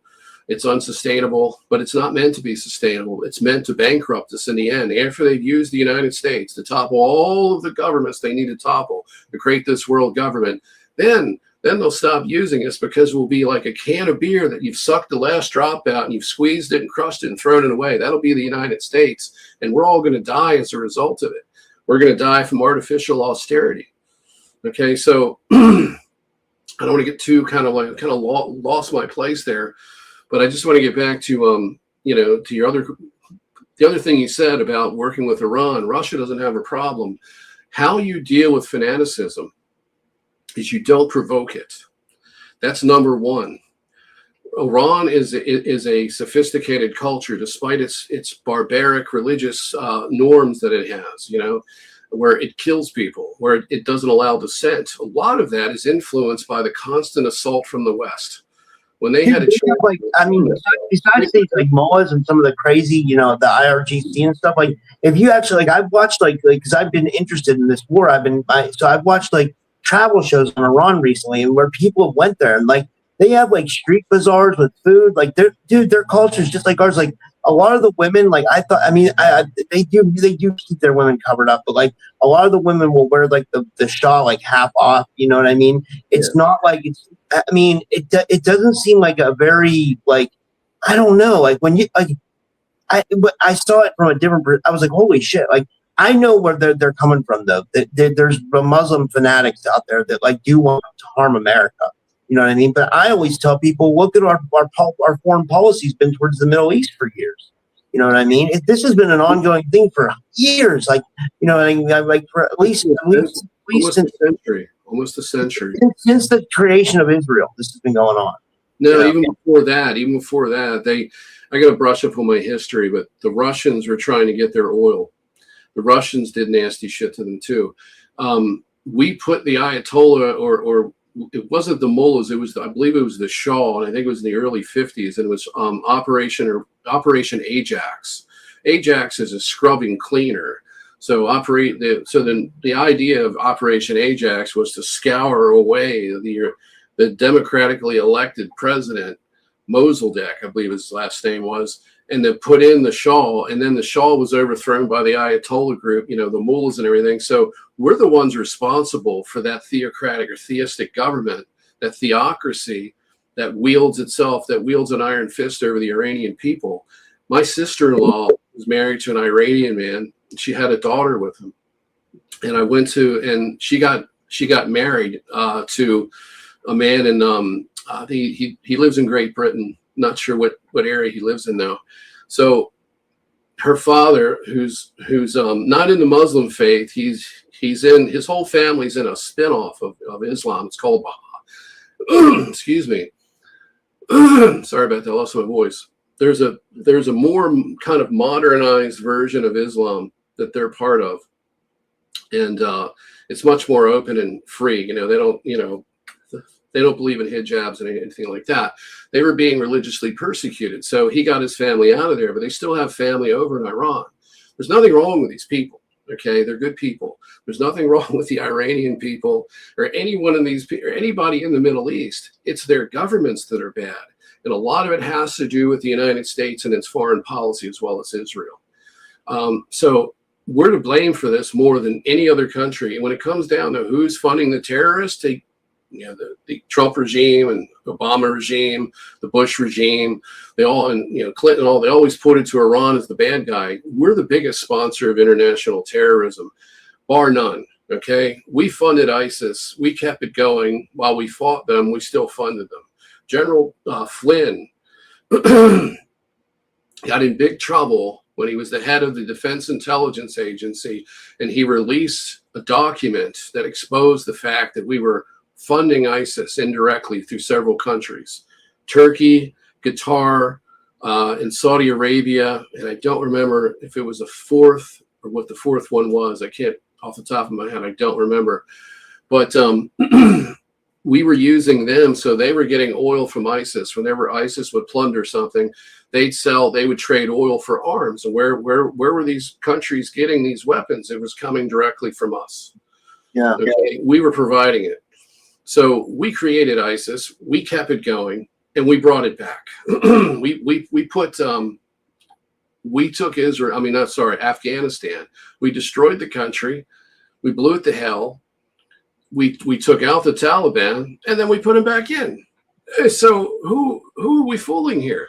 And I don't want to say we, because we're not the ones doing this. I do point a little bit of the fault to the people that still believe this stuff. Because they're the ones that tell us to shut up when we expose what's going on and we talk about it.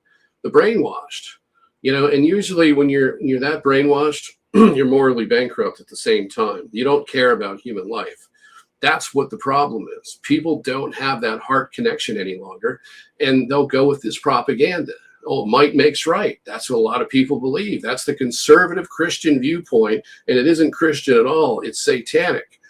I can take friends of mine that are wrapped up in these fundamentalist Christian sects, and what I'd like to do is I'd like to buy a copy of Anton LaVey's Satanic Bible, put it on the table, and I would say, hey, let's check out let's test your Christian views to this book right here, because I'm going to prove to you that everything you believe is directly out of this book. Okay? It might makes right. Destroy or be destroyed. This is the reptilian mentality. This is the way they've engineered the population. It's in the Satanic Bible, and I can find it in your book too. It'll be in the Quran. It'll be in the Torah. It'll be in the Old Testament. It's all there. It's the same shit. That's scary. That's scary, man. And people think that they're righteous when they follow this shit. But hey, there's people that interpret the Bible and they point out and they say, well, there's evidence to suggest in the Bible, there's text and so forth that suggests that this is going to happen. So these things have to come to pass.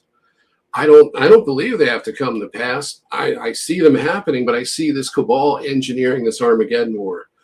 So we're headed for, and how it breaks out for those people who don't understand this. It's supposed to be an Arab confederacy with Russia, which is Magog, that invades Israel. Why? Because they've tried to take over the Middle East. The United States is backing them and the Western allies, and they've created World War III. That's what this whole Armageddon thing is. It's based in what Israel does and how Israel takes over the Middle East. So if we want to keep investing in our destruction, this is how you do it. And it's not going to bring back Jesus Christ. Everybody, people who say that, they're contributing to their own demise, and they're supporting and propping up evil is what they're doing, because they're misinterpreting the message. Not about a second coming. It's about actually becoming closer to God and have that heart connection with each other, and take those teachings and actually put them into use in your own life and abroad. That would be the second coming, not this destruction. And then the Savior comes. And what is the Savior going to do? You got all of these people that are traumatized. Okay, I never understood the concept of heaven, because every miserable bigot is going to be there. So how's it going to be better? You ever think about that, Rob? All the racists and everything, they accept Jesus, but they hate black people, whatever, or gay people. They're all going to go to heaven, and they're all going to get along. What do they segregate it? They have whites only areas in heaven. You got the Muslims, and everybody's split up. It's like, got to keep the peace here. What are they, mind wiping too? So that way, that's a good point. Yeah, it's like people want to accept God, but they can't accept their own. They can't accept their own human. They can't accept each other. Yeah.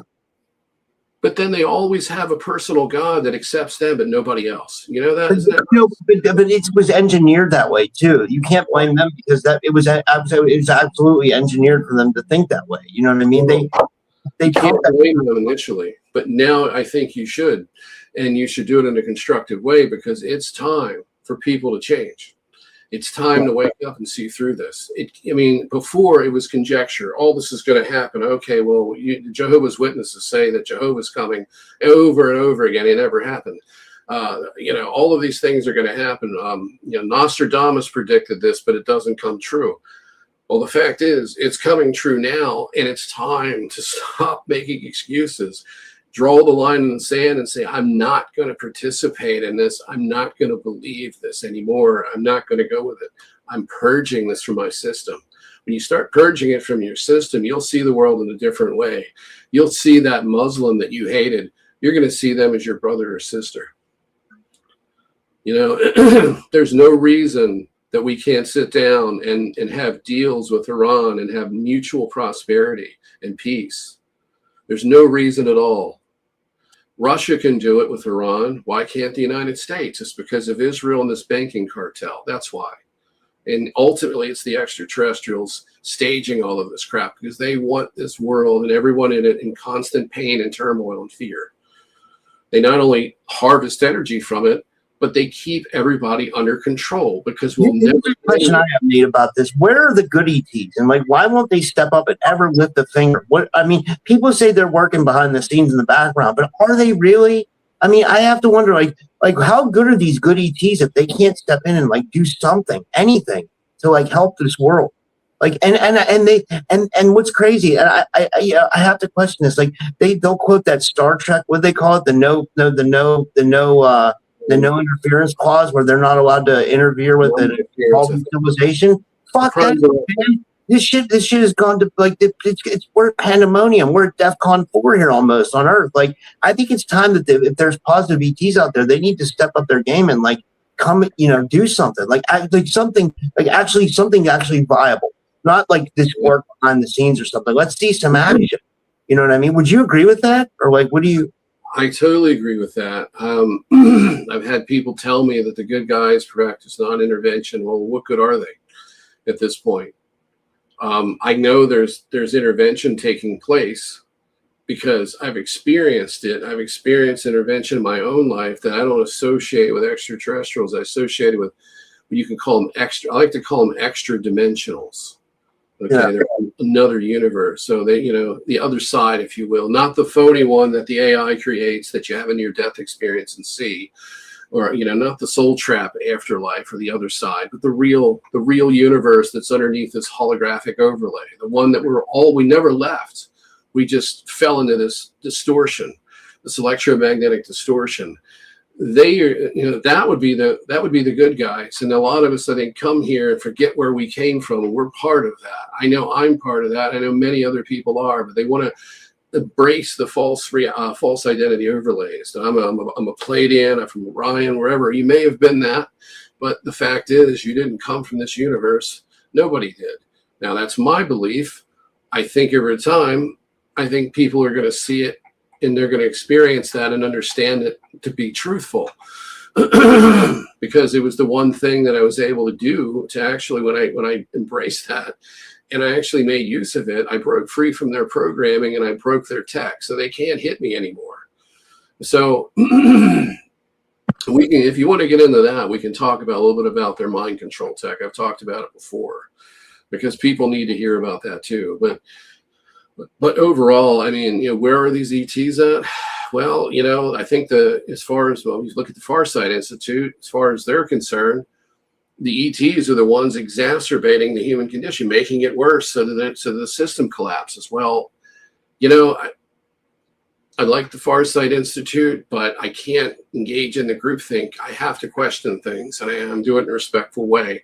I don't believe, and I did before, I gave it a benefit of the doubt, but it didn't feel right. I ignored my intuition once again. When it comes down to these drones, I don't think that was the positive ETs. I think that was the military-industrial complex building the foundation for a possible blue beam psyop, or at least a big grand distraction.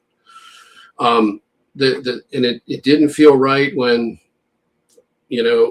Courtney Brown was talking to them and they said, well, we're going to have bigger ships next, and then they didn't come. How do you wreck your credibility? You tell a person like that we're going to do this bigger program, and then you don't. So why would they do that? It's almost as if they're releasing karma too. I don't buy it. I hate to say this. I like those guys, but I think they've done good work, and I'm not here to put them down. I think they've been deceived. And I'm not the only one that has said this. And I've fought this, and I've sat on the fence for a long time, and I've made excuses, but inside it felt wrong. So, it can happen to anyone. And when you think you've got your bases covered, and you think everything that's happening, and you feel like there's nobody's going to deceive us now. We've got the grip on the truth, and we're moving forward. That's also that usually sometimes means, especially in this world and what's going on, because you can never tell if nothing is really ever is what it seems. When you start to think that way, that's when you open yourself up to being taken advantage of. And I think that may be what's happening there. So, I don't think that those drones were the good guys. I think it was the military-industrial complex. That's what I think. And I think the energy last time when I sat here with Courtney was clashing a bit. I think underlying things, I think the ETs that they're dealing with, and also too, it's the same thing. They give credit for getting protection by the military. So once again, there's this kind of not as strong as the other type of, because there's the white hat type of propaganda, but there's a little bit of that with Farsight too. I don't think the military has anybody left in it that can do anything for the positive. I think that they're too compromised. They can't do shit. There's people that you can call them white hats, but they don't have an organization. They don't have the ability to overthrow the system. The QAnon thing was a psyop, and I don't know how many times it takes before people see that. Robert Mueller never did the mass arrest. Nobody went to jail for Russiagate. None of that happened. None of the predictions that they've said, none of it has come true. And what has happened? They prop Trump up to be this cosmic savior, and here we are, and look at it, and people still are buying into the QAnon stuff. I mean, when does it end? Yeah, I never. Yeah, QAnon's kind of like, that's yeah. And QAnon is went cosmic. That's where that's where all this Stargate stuff's coming in at. There's a program, and the handlers gave me this program. They told me about it. It's called Project Red Pill. And it's a disinfo operation. It's basically QAnon and other aspects. So, they've got that running, and it's been very successful. It's been an incredibly successful PSYOP since 2016. They've had a lot of people duped. And the idea here is to get people who would normally do something to get them to trust the plan, like it's all taken care of. And this motto, hey, we've already won. Well, maybe on a different timeline, maybe in a distant future in this one we've won. And from the nonlinear time perspective, oh, it's already over, even though it hasn't even ended yet. But we are losing right now. We are suffering right now. And we have a lot of work to do. If we can't stop these people, we need to improve ourselves, because we need to deprogram from their system and not comply anymore. And if that means getting killed, because I'm not a big Bible quoter. I rarely ever go to it, for anything. But there's I believe there's I know there is because I've read it, but I don't remember what verse it is. But in the book of Revelations, and maybe in other books too, that it talks about that there's going to be people that fight against a new world order and they die as a result of it. So be it. I'd rather die at the hands of the new world order in this system than succumb to it, because I know I don't have a place in it no matter what. I never did.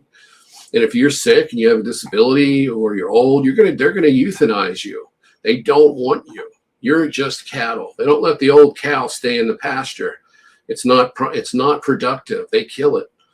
So they're culling the population is what they're doing.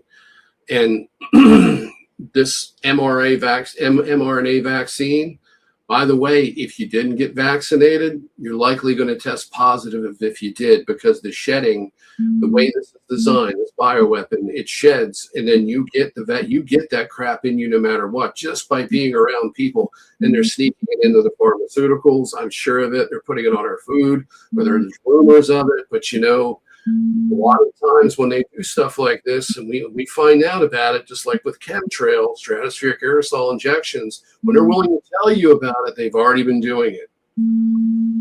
So it's too late. We've all got it in us. Okay, if you're worse off if you took it, but that RNA is in you, or mRNA, whatever So, and there's tests now that I've seen where people are testing positive who never had a vaccine. It's designed that way. The mark of the beast propagates itself. It just doesn't stay with those who take it, apparently.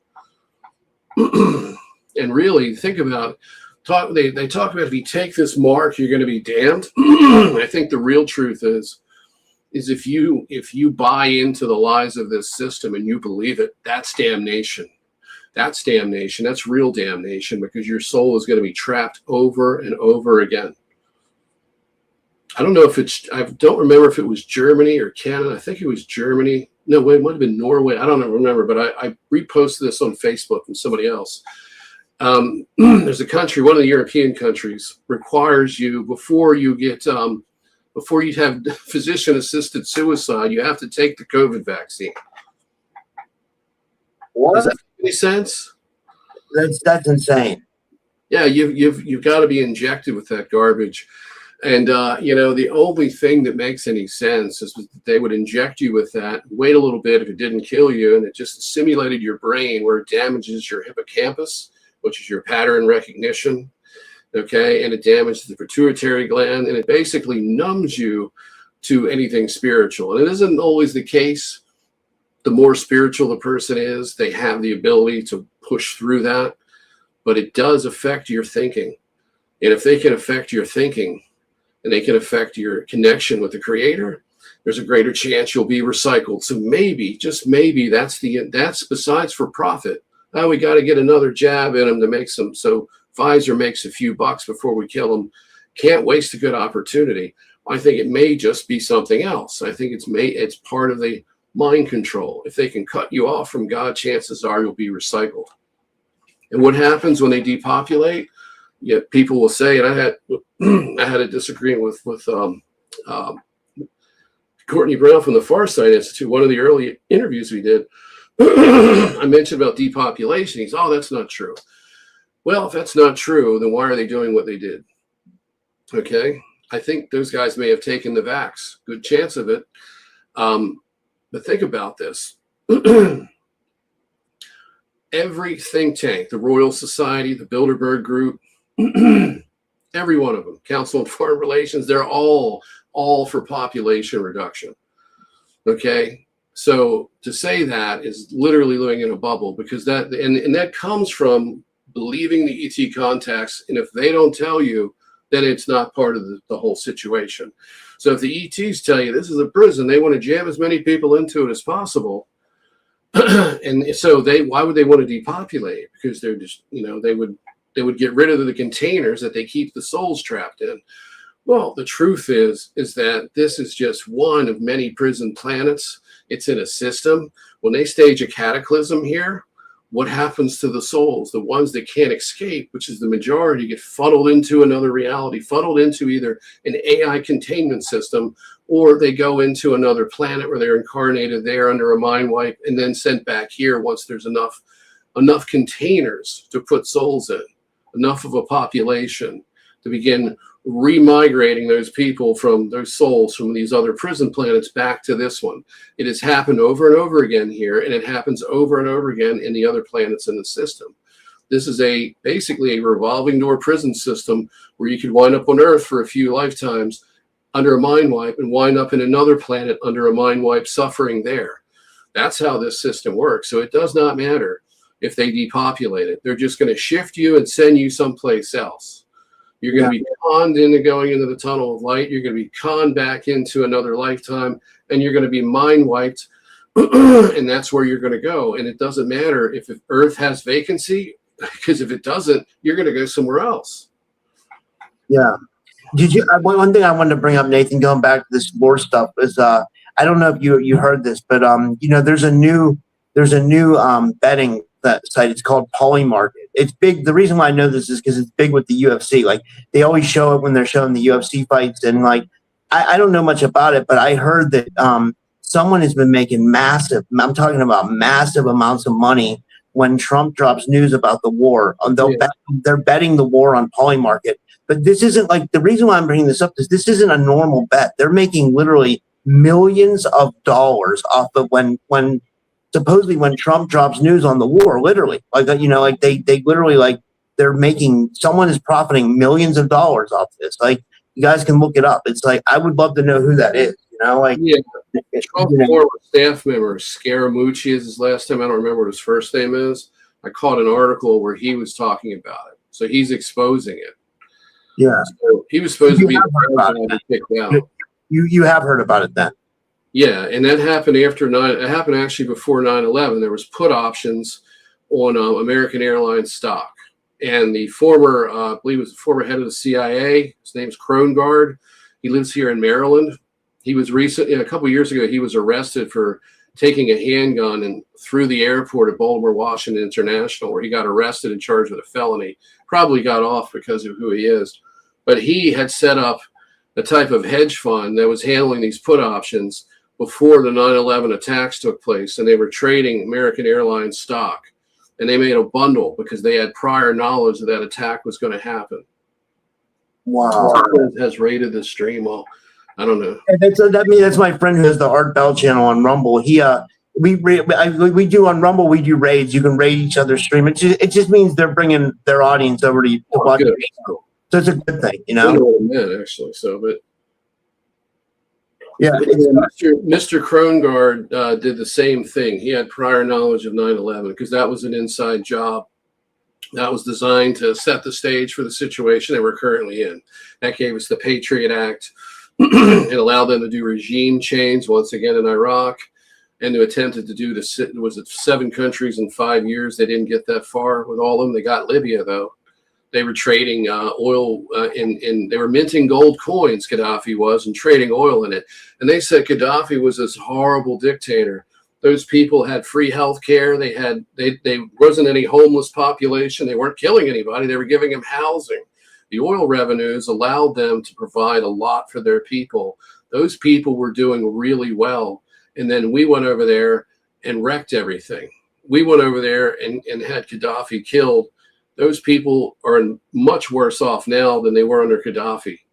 Okay, so it's just, once again, we treat the Middle East like a rag doll. We beat it up, we prop it back up, we give them another regime to suffer under until we're tired of it, and then we go in and replace them, just like with Iran with with putting the shawl in. Okay, so like I said, none of this is the Stargates and all this shit under the sand, whatever it is. There's Stargates all over the world. There's Stargates that we know about. There's false doorways. Those are Stargates. Okay. I'm not going to live in fantasy world and watch the movie and say, oh, that's what they've got. Oh, this is great. Let's go get them. There's nothing what we're going through right now over a Stargate or anything else. This was extraterrestrial tech. It was utilized for social engineering purposes to create a subservient type of slave population. These so-called deities coming through these Stargates and lording over us are not our friends. So it's time to give them the middle finger and say, stick your Stargate, keep it in the dirt. We're going to make peace. We're not falling for this shit. And that's because I know Derek asked in the chat. He said, "Where do you think we would be if Kamala were president?" Like, I don't think anybody wanted to vote for Kamala. I think that's a horrible. You know what I mean? Like that would have been. I don't know, but I feel like they're all. I don't know. What do you think, Nate? Well, it wasn't in their plan for her to get in, so they wouldn't have happened because the elections are predetermined. And we'll go back. We'll look at the Bush administration. Okay, after Bush's first disastrous term, there's a lot of stupid people, and I'll give them credit for being stupid. But hey, there was a huge pushback against Bush. I fought against it. I was under the impression that maybe the Democrats were better. I did campaign work for Kerry and whatever that other guy was, John Edwards. I did a little bit of work. I volunteered. And I had the experience of seeing what sycophants are really about. Political junkies. They were disgusting. So that was the first and last time I ever did that. But that second term that Bush got, Bush even said, because they asked him, they said, what do you think of the outcome of the election? He goes, it went just like I thought it would. Of course it was just like you thought it would, because you knew it's rigged. These elections are rigged. They've been rigged for an undetermined amount of time. We don't really know. They have various ways to do it. They have conventional voter fraud and they have digital voter fraud. Okay. So when Trump won, it was like, how did he get elected? How is this possible? Well, it was the electoral college. He just snuck right in, but he didn't get the popular vote, but he got the electoral votes. It's all by design. They can rig this thing however they want at the tabulator level. Okay. We don't have good cybersecurity. Because we don't need it. Well, we do need it, but the elites don't need it because that means that they can't hack their own system. It's rigged. So Kamala was never meant to get in. That's why they ran her, because she's a moron, and she played that role as just a tag-along moron, just a so-called DEI hire. And none of that's true. The fact is, she was there. She was there to give us the illusion that we had choice, but that the choice was bad. So when they can convince you to vote because look, they pick the candidates, okay? They pick the candidates. They decide who gets money and who gets ignored, okay? So they've already got their people set up. Then it comes down to who's going to do the job for us. So because they have to get our consent to engage the system, so they let us vote, but they rigged the system. Well, if Kamala was in, we'd probably be in the same situation. The only difference would be is that gay people and trans people would have been left alone. They wouldn't have any more problems with Trump. We'd have no borders. People would be flooding in and continuing to flood in until they realize, man, we made a mistake. We got to get the fuck out of here. And now I think that's happening now is just because of Trump. I mean, these people are like, this cash cow is rotten, man. We don't want anything to do with this. This country's out of whack. We don't even have health care. We got nothing here. The people who live here don't have it either. They're ready to lose everything. You want to stop illegal immigration? You make America unlivable. They'll stop coming. And that's what Trump's doing. But I think that's what would happen. We would have had open borders and the same crap going on. Gay people and trans people were a little bit better off. That would have been it. Then she'd be and there'd probably be some mass shootings where they tried to push their gun control narratives. That's always going to save us.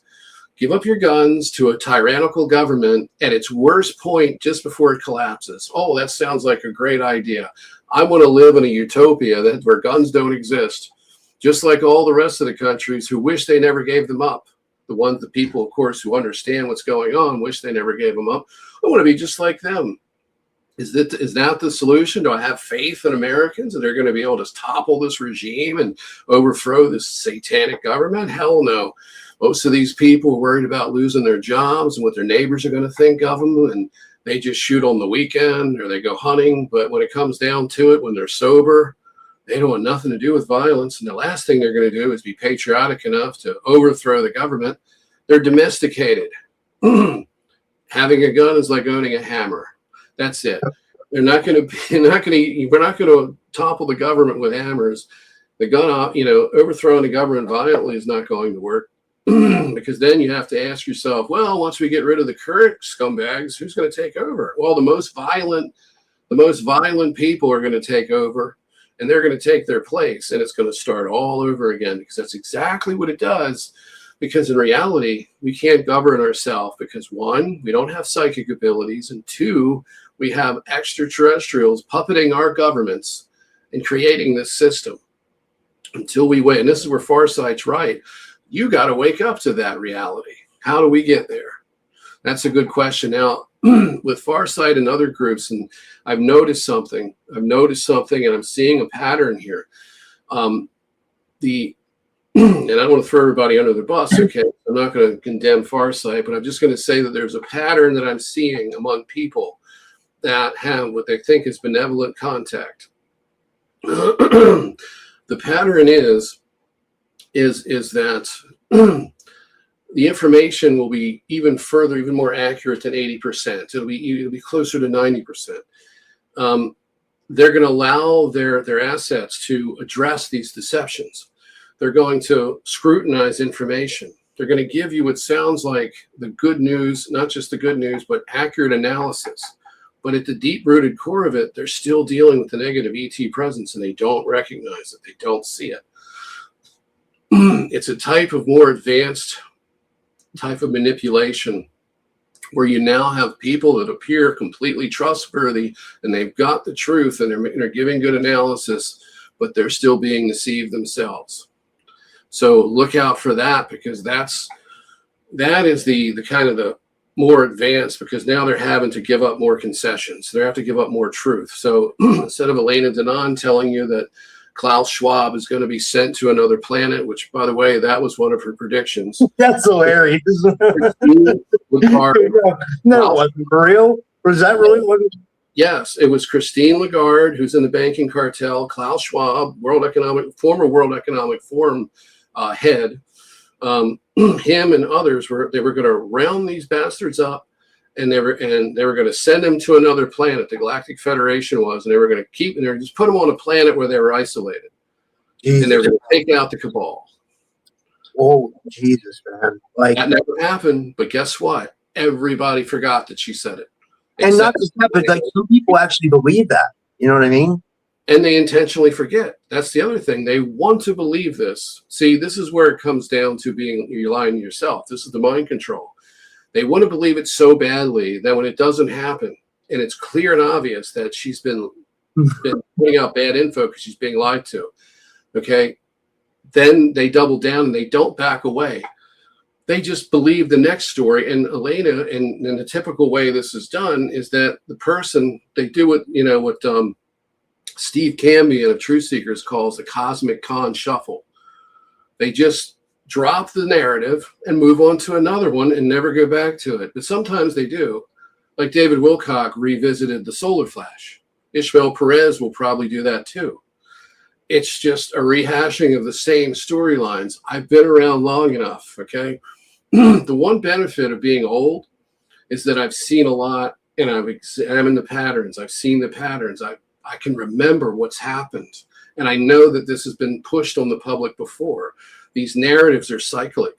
It used to be the Galactic Federation was going to protect us from a pole shift.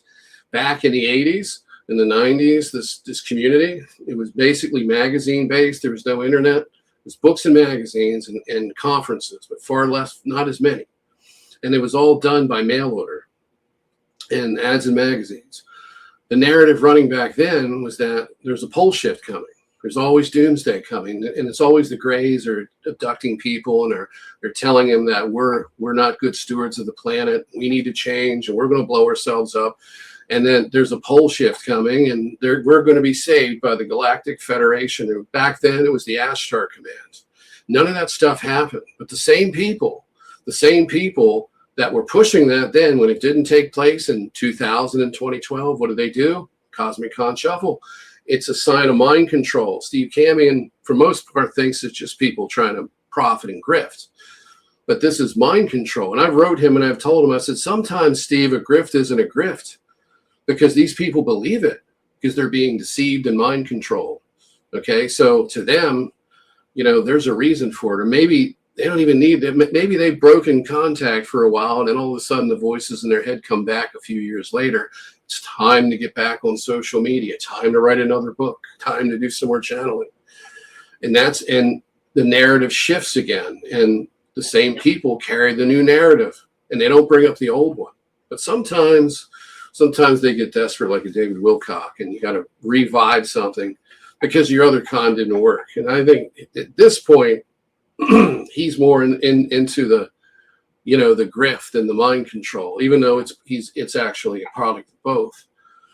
And it's sad. I really wish we could get some reforms. I really wish we could change the community. And I think really, if we don't change ourselves and help each other make the changes, we're not going to get anywhere. The conferences, like full disclosure now, is going to come and go, and we're still going to be in the same situation, but actually to be worse. So we really need to start thinking critically and questioning things. I just put on this hat. This hat is a bulletproof beanie. It takes away EMF, 5G, and V2K. And I'll tell you what, as soon as I put this thing on, a friend got it for me. It quiets the mind so much, man. It's insane. It makes you realize that, like, we are absolutely at a frequency war, and we're at, like you said, a mind control where they're pumping literal frequencies into us, and like voices and everything else, like, to where we don't even know what thoughts are our own anymore. I mean, you have to really use, you have to use discernment, right? But like, it's not just that. You really, really have to, like, if you're having these issues, you really have to start questioning your mind and calling it out, like, because this is like when I started putting this thing on, like, I saw that it was calming my mind and it was quieting my mind. I'm like, wait a minute, like this is an absolutely real thing that is like, and it's probably happening to a large a large portion of the population. You know what I mean? And they don't think anything else of it. They probably think they're just having weird thoughts, but absolutely, like, it's a frequency war too, or some, D2K, whatever you want to call it. It's a mind control, like, just like you were talking about, But this cap, this bulletproof beanie, like, it literally calms the mind, like, insanely, and that says something to me. Like, that shows me all the proof I need right there. So have you been using this in your podcast? Because you've been hit quite a few times, especially when I go on. I felt like I was getting hit now. That's why I put it on. I was feeling like my mind was like swirling around. You know what I mean? Like, I was getting thoughts from all over the place. So I was like, I was looking for it. I put it on. Yeah. Like I feel a lot. It's happening to everybody. And I think it's happening to everybody. And I think it was happening before, before the 5G came and the 4G and all that, 3G, because the ETs have created this simulation, as I refer to it, the planetary consciousness simulation. It's a prison within a greater simulation. So it's a more restricted simulation than the cosmic consciousness simulation, which I believe to be the electromagnetic universe, which is a holographic experience with limited guardrails, meaning that it's harsher, more entropy. And God wouldn't create a universe where you get blown up in a supernova, or you get a pole shift or an earthquake or a tornado and hurricanes. These are things that are very harsh and destructive. It's counterintuitive when you think, if you're going to create something, would you create that? Would you create something that generates suffering? No, this is something a bit different that we're in. So, but years ago when I was a kid, even going back to age 1, I had to have been around a year or less. I remember being in a child carrier, and I couldn't walk, I couldn't stand up, and I couldn't speak. And I'm yelling and screaming, and I'm thinking to myself, and I'm getting coached by somebody. There was a couple of times where I had an adult with an adult understanding of things talking to me in my head. These are military handlers. They don't need to use these frequencies, Rob. So that's one thing I need to point out. You can get a lot of protection from an EMF cap, but it isn't the completely sealed. It's not completely foolproof. They can attach a tether to you and do the same thing on the astral. These tethers often connect to a clone, but even if they just connect to a computer, there's still a tether. I've had tethers removed from me a couple of times. Like I have a lot of friends who are seers, and it was funny. Like it was. I'll tell you, it was Michelle. You know what I mean? Like people rag on Michelle, and you know what I mean? Like I know Michelle has gotten herself into some trouble, but like I'll tell you what, Michelle can see things. And I was at like this one day, we were about to do a podcast, and she's like, "What's wrong with you?" I was like, "I don't know." I was like, I just don't feel good. My neck's been hurting me all day. And she's like, "You got a tether on you." And she was like, 1 second, and she has the ability. She pulled it right off me. So I don't lie about when people can do things and when they can't. You know what I mean? Like I'll tell you the honest to God truth about who I think can do things and who they can't, because I've experienced a lot of people who can do stuff. You know what I mean? Like, and she was absolutely able to remove it. And the reason why I think she was right about what she said is because once she removed it, or once she did whatever she did, I felt 1,000 times better. So she was obviously seeing something. You know what I mean? I don't know. I think you're absolutely right. Yeah, and the problem though is that you can have somebody help you to take it off, right? But then it gets reattached to you. Yeah. And it's very hard to get those to stay away. And what it takes is a lot of work. So every one of your wounds that are unresolved, things that you haven't worked out, your trauma, these are openings in your field. So they can, connect that way. Excuse me. If you're dealing with false identity overlays, they can definitely have a direct line to you. As long as you're buying into that, they've got control. So the tethers are connected. You're like in shackles at that point. You can get rid of these yourself by intent, but you have to have cleansed yourself, changed your belief system. You have to align yourself with the Creator's energy. That is the foolproof way to deal with this. The closer you get to that, you strip away the ego and all of these other things that are entrapments. They're programming, and they're basically programming. If you want to think about ego, think of Donald Trump. He's got to put himself at the center of everything. He's got to have attention. There's a lot of people like that, especially in this community. People that claim that they're better than everybody else for some whatever reason. Okay, only I've got the intel, like Elena Denon, or I'm a higher vibrational being than everybody else, and I'm special, and this, that, and the other. Ascended masters aren't ascended masters because they wouldn't call themselves that. This is deceptions. These are beings that are full of ego. So when you align yourself with that type of low frequency belief, that low frequency way of thinking and behaviors, you're opening yourself up to all of this. That's why this world traumatizes you, because it opens you up. The more traumatized you are, the easier you are to manipulate. Take the Middle East, for example.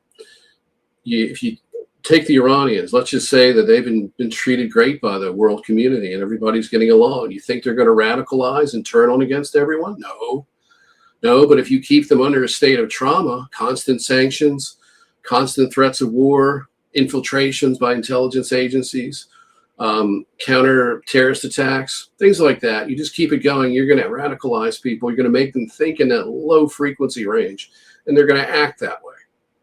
That opens them up to be harvested upon and controlled. So when people say I'm vibing high, nothing's going on, but you're putting out bullshit, you're putting out deceptions, and you're vibing high. The reason you're not getting attacked, or if you do, it's very minimal, is because you're working for your handlers. You're doing what they want. But the moment you step out and say, not doing it anymore, that's when you're going to get hammered. And that high vibing that you thought you were doing, it wasn't high at all. You were being fooled. You were being conditioned to embrace ego, to feel that you're better than somebody else. And this is where, when it comes down to, I don't want to talk to anybody with a different opinion. That's a low vibrational frequency, if you want to use the New Age term. That's a low frequency way of thinking. Okay? Donald Trump, a good example, he doesn't like taking advice. There's plenty of people like that. You're not going to get justice from them. You're not going to be heard by them. You're not going to get compassion with somebody like that. You're going to get ignored, and because you're inferior to them. They feel you don't have anything of value. So they don't want you. There's plenty of people in the business world who only want you if you can do something for them. And the moment you can't, you're done. They don't know you. I'm so sick of it. And they always justify it by the same phrase. It's just business. What does that mean? This would be a video I would make. What does that mean? That means you've sold out to humanity and to God is what it means. It means that nothing matters in this fake made up world of the business world where everyone has to be a competitor and screw each other to get finite resources, which actually aren't finite because they're only finite because the elites made them that way and we're not sharing. Okay, so you've got to aggressively seek to destroy another person or a whole company of people and put them out of a job and out of business. And it's just business. It's okay. We need competition. We're sold bullshit. This whole economic system teaches us how to mistreat one another. Does it not? What do you think, Rob? Makes sense? Absolutely. Yeah. I mean, you live in poverty. I'm living in poverty. We're trying to climb out of it. The system is almost to the point where it's a caste system. And what does that mean? It means you have no upward mobility on the economic or social ladder. You're stuck. It's like India. You have untouchables. It's a caste system. People were born in the bloodlines and never have any freedom, never have anything. They can't, they live like a ghost in society. They're mistreated. And that's one of the dark aspects of the Hindu belief system in India. They have people that are just permanent undercaste. Okay, so, but we're conditioned to accept this. Oh, you're not wealthy or well off, or you don't have your needs met, you don't have health care. Well, you didn't work hard enough. You didn't work as hard as I did. Oh, what's that? You have a disability? Oh, well, you're just an imperfect person, aren't you? We need to euthanize you. You're a dream. That sounded so crazy. I didn't mean to laugh. Right? You said, oh, you're an imperfect person. We need to euthanize you. Exactly. I didn't mean to laugh. Really, that sounded so funny. Like it's not funny at all. I was standing in a shed 2 doors down from my house with 2 friends, right? Both were named Sean. The one guy passed away a few years ago. The other one's still around. The one that's still around, it was brought up in a Baptist church, right? The Baptists, they put all the Baptist stuff into him. You got to hate gays and all that. And his father worked on the echelon program for the NSA. So he was paid almost as much as the vice president during his whole career. He was one of the top people in the echelon program. So what is that? That's where they set up, once we had a computer system, once we had computer networks, they set up a system that monitored all of the transmissions, all the wired transmissions. So whether it be the internet, telegraph wires, phone calls, all of it was being recorded and processed. In the beginning, I don't know, it probably wasn't AI, but it was primitive systems. They had analysts. But Echelon was the first spying program, and I think that was part of what Edward Snowden exposed, right? So his father was in that. So they never needed anything. They had all of their needs met. They had great health care. They had a great upbringing. It just didn't have the things that they needed to grow as a person because the father had sold his soul to the system and was part of it. He's spying on everybody. He thinks he's doing the right thing. He's committing an act of evil. He's contributing to the New World Order, but yet he's a Christian. He's a Baptist. You see what I mean?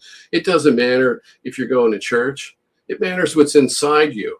Yeah, if you're the creator, you're not going to sit here and say, well, I think this is a good thing because they're compartmentalizing the purpose of it. So you think it's for terrorists or you think it's for national security, whatever. It's for threats. No, it's for actually squashing dissent. It's like I don't. It's like people ask me. They're like, you have people on that are for Trump and against Trump. It's like I'm not for or against anybody. I try to stay neutral. But like what I want to see is I want to see everybody happy, wealthy, healthy, and just living a good life like everywhere across the world. I want to see that for everybody. You know what I mean? I don't want to see people suffer anymore. You know what I mean? So it's not that I'm for anyone, against anyone. I'm not left. I'm not right.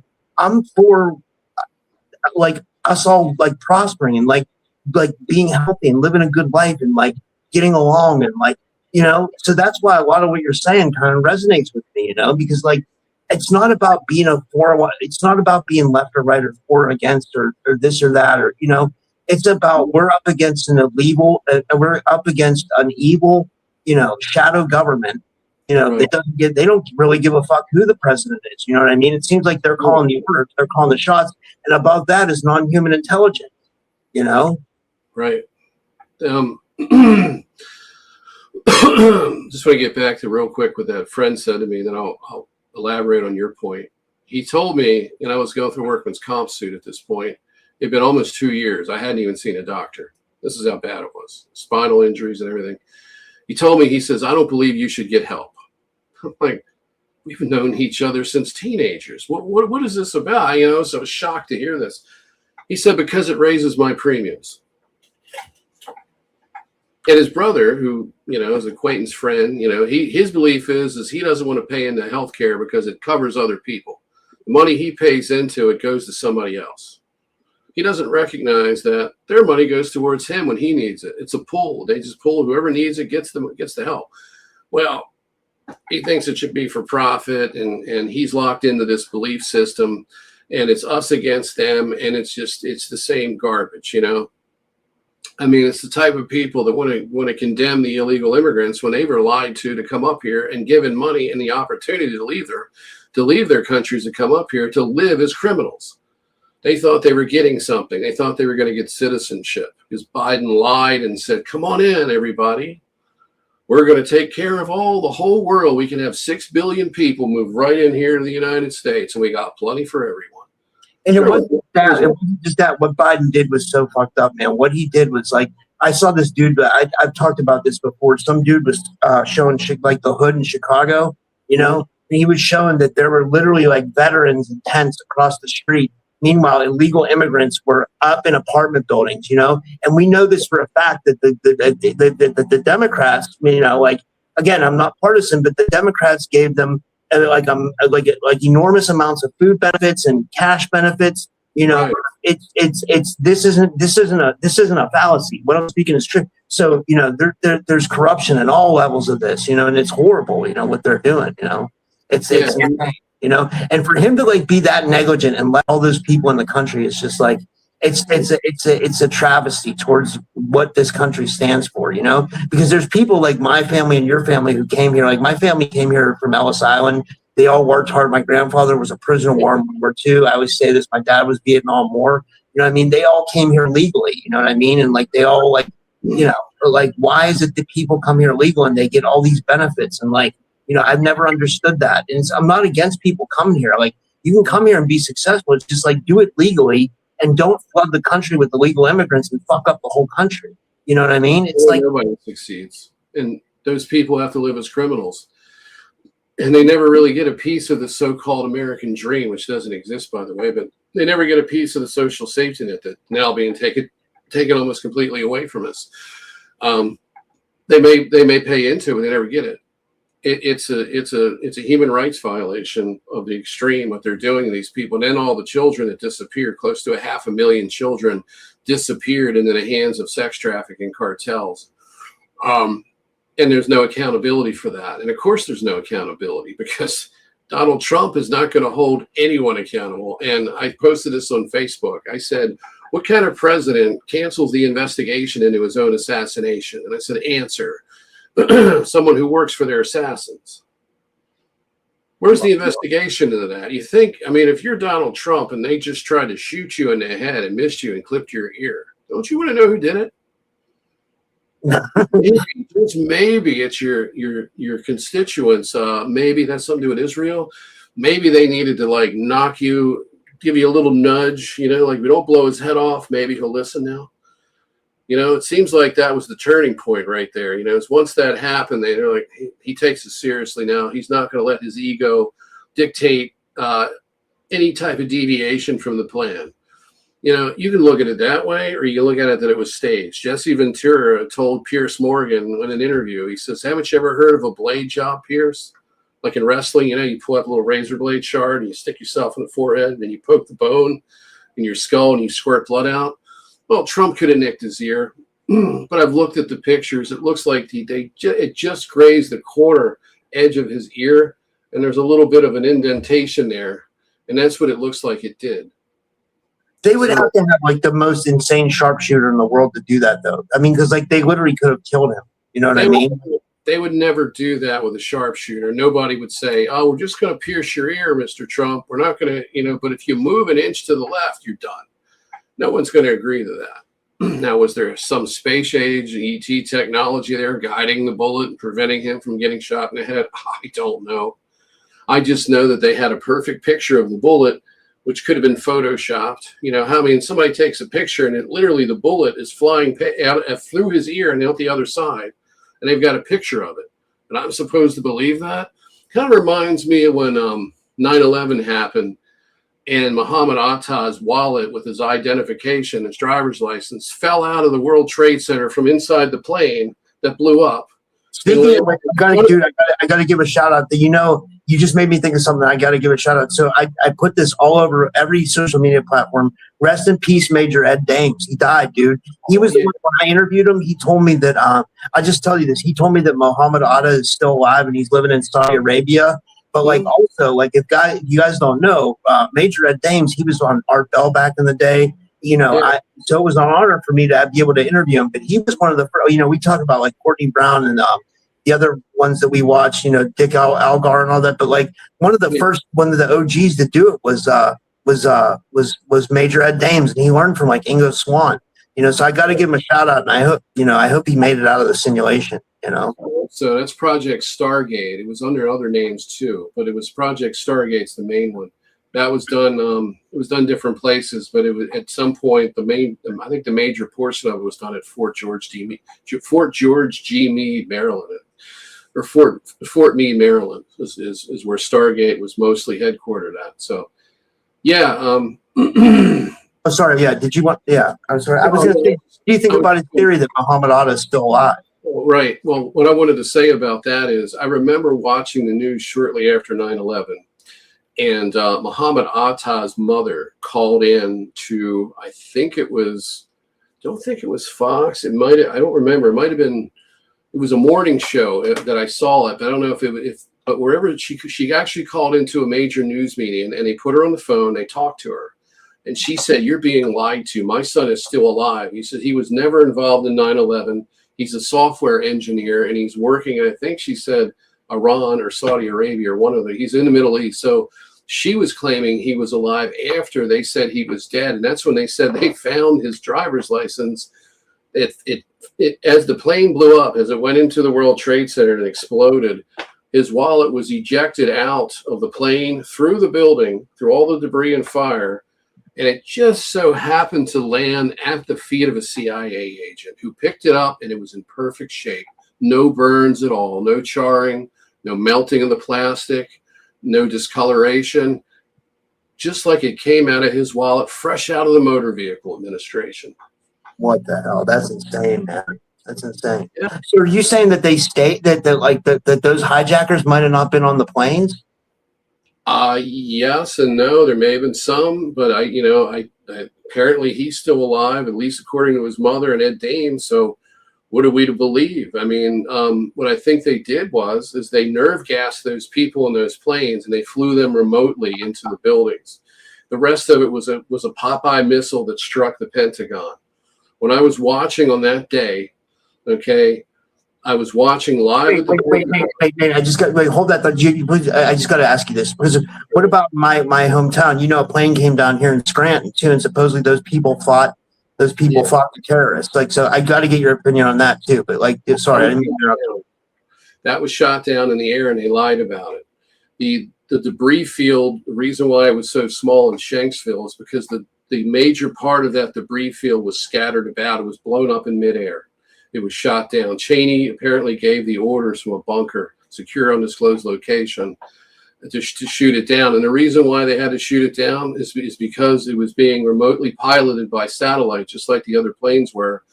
And it went off course and they lost track of it. So they had to shoot it down. It was supposed to hit Camp David, from what I understand. Wow. Holy shit.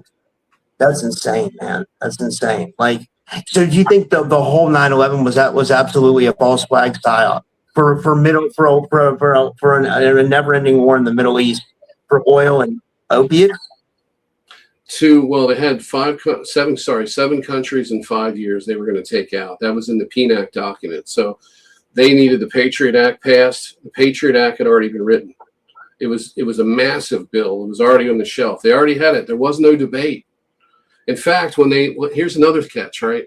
When they voted on the Patriot Act, guess what was happening? Anthrax was being mailed around to the Capitol buildings, to the offices of the Senate and the Congress.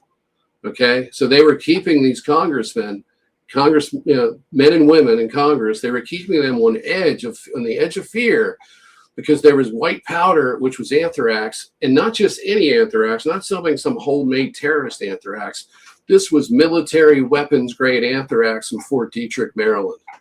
Okay, they identified it as weapons grade. It had a specific property to it that's weapons grade. It had a static charge that kept the particles aloft in the air to give it greater transmission ability, so it can travel, further and get people sick. So it was weapons grade anthrax is being mailed around. Meanwhile, they're voting on the Patriot Act, which was already written. It was already on the shelf. If you watch the documentary "We Are Change," they'll talk about it. They interview an old congressman who's out of office, African American man, and he said flat out, they already had this on the shelf. You don't just come up with a 10-foot high stack. I mean, if you printed the Patriot Act out, it was like the Unaffordable Care Act. It was like a giant, if you put it in an office paper form, they're like 10 feet tall. You mean to tell me they wrote this in a couple of weeks? No, it was already planned. Wait, just a good question from Derek. Derek said, I'll put it up on the, he says, there have been family members who said they've spoke to loved ones who were on that flight saying they took over the plane and were going to crash land. Do you think that was like what Alex Jones would call a crisis actor? Voice morphing. Every time that those people called their loved ones, "Hi, Mom, my name's Janet Smith." Hi. Who the hell calls their family with their first and last name to identify themselves? They have voice morphing technology. They use that. They use those poor families as basically proof that this was real, when in fact they nerve gassed those people. They killed them with nerve gas, so they were dead before the impacts took place. That's what we know. That was remote viewed by Dick Algar, by the way. He remote viewed the gassing. There was another guy that came on Alex Jones' InfoWars that was killed 30 days after he was interviewed by Alex Jones, and said, "I know that they were nerve gassed," and he was a member of the military, a high-ranking military person. Don't remember who it was.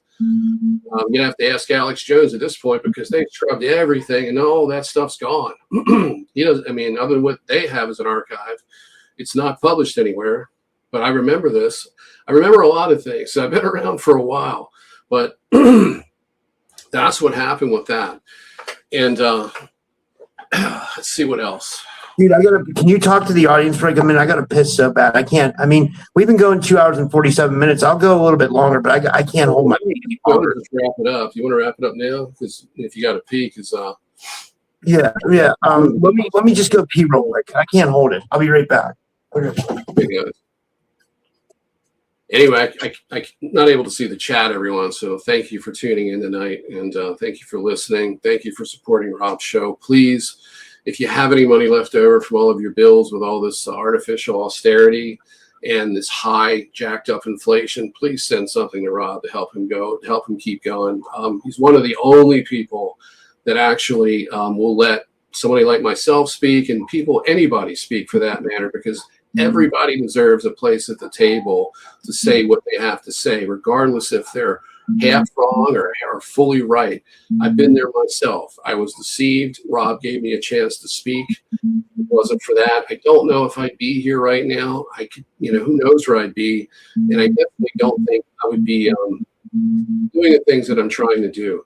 So Rob has been instrumental in helping a lot of people do better and make the world a better place. So please support him financially and keep this podcast going for as long as possible, because he obviously can't do it forever, and he's not going to get picked up by some big syndicated broadcast system or whatever. He's not going to be given the same opportunities that people who push the new age deception are going to get.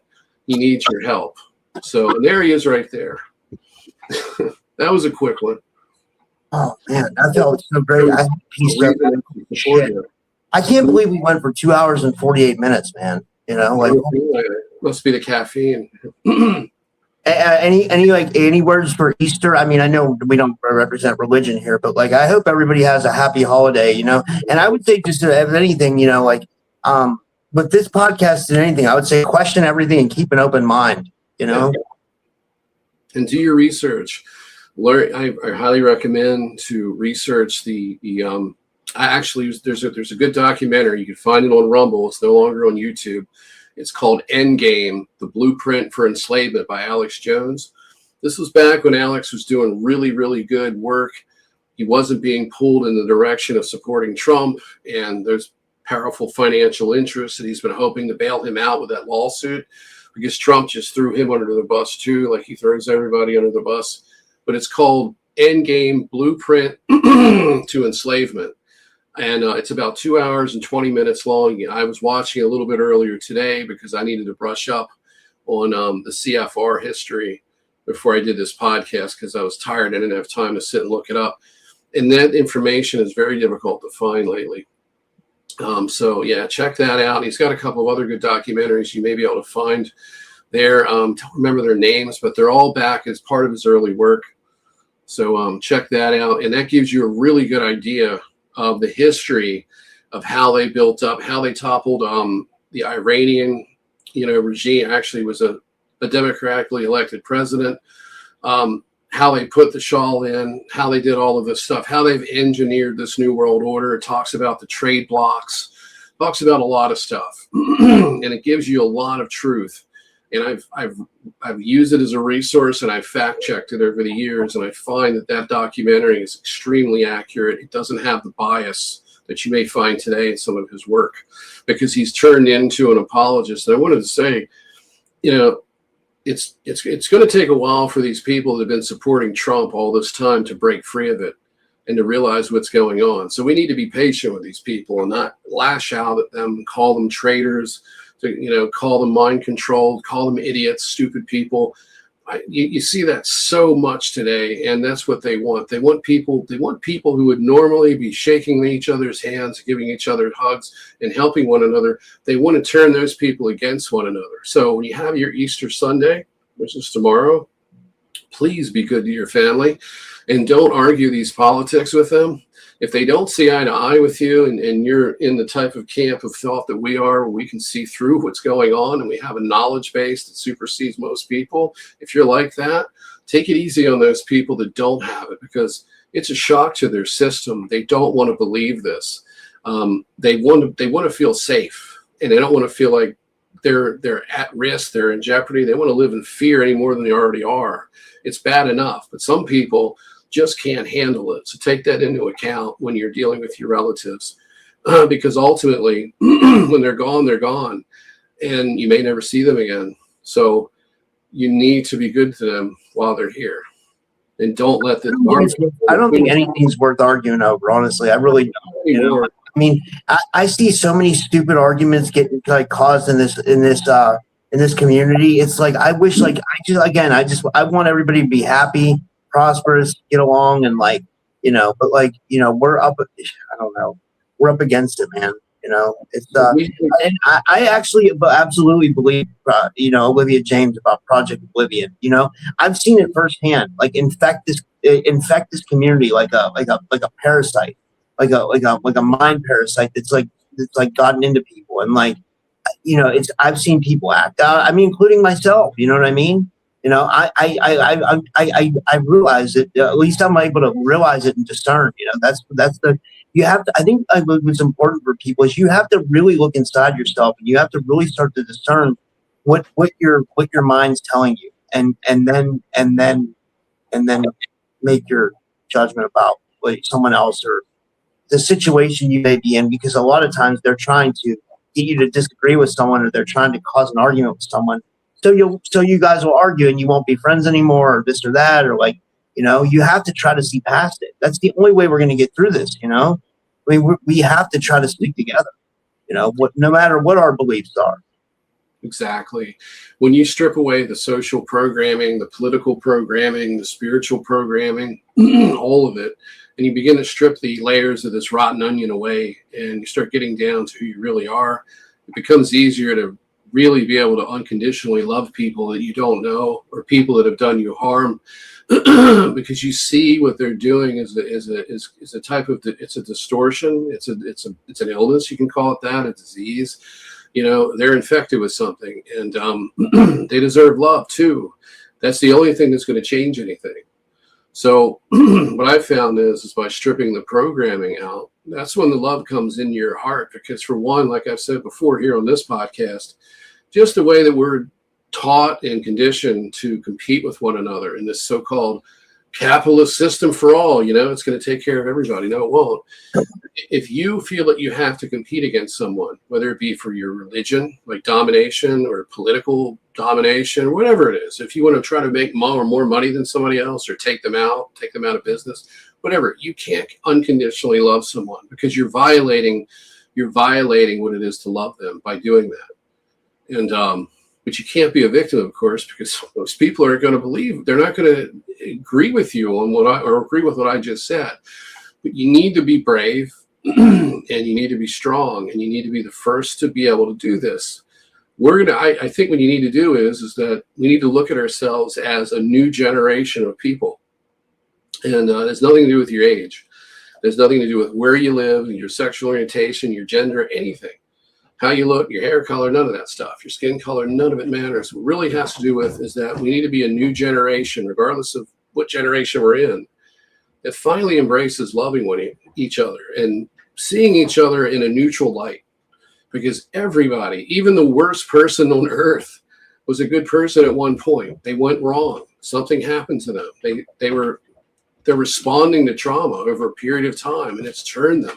The whole goal of this system, this whole, not just the social system we're in, an economic system, but the entire human experience on this planet is trauma-based mind control. It's based in that. It's trauma, programming, and amnesia. And, think about how the news media works. They program you, they shift narratives, people forget, and they're constantly keeping you in a state of fear. So it's trauma-based mind control news that we're also getting too. So you have to be able to strip all that away and then show the others that it's possible to live by stripping that away. And then that's when God comes into your heart and things change. Until then, you're just going to be a victim of the system, and you're going to be victimizing somebody else, whether you know it or not. We're all in this together, and we're all connected. But we have to actually make that connection again between each other to recognize it. You can say it, but until you really strip away the programming, you can't experience it. It's just an idea, a concept. Just like when people say, I don't know if God's real, but I have faith. That person's lost, because if they know, just like with your intuition, if you can identify your intuition and connect with it and use it, it's a huge benefit. Same thing with God, because it's one and the same. So the creator's not external, it's inside you. That's the big lie, that it's external. You got to go to a church or a synagogue or a temple of some kind. That's the alien programming. They built those megalithic structures so we'd congregate there and worship them when they don't deserve worship at all.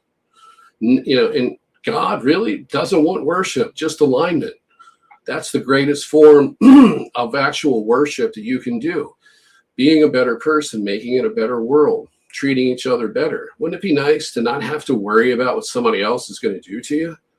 To walk out every day into the world and embrace everyone you see, knowing that no matter where you went, you had friends and family, no matter who they were, whether you just met them or not. That would be the ideal way to live, not this. Absolutely, man. Yeah. We've been going about 3 hours. Should we end it now? What do you think? Yeah, absolutely. I didn't think I'd be going this far. They're just long. I mean, do you want to tell people how to follow you and stuff, Nate, or whatever? And yeah, thanks, Ben. This was awesome. As of right now, I don't have like a platform to go to other than my YouTube channel, which has basically been kind of left dormant.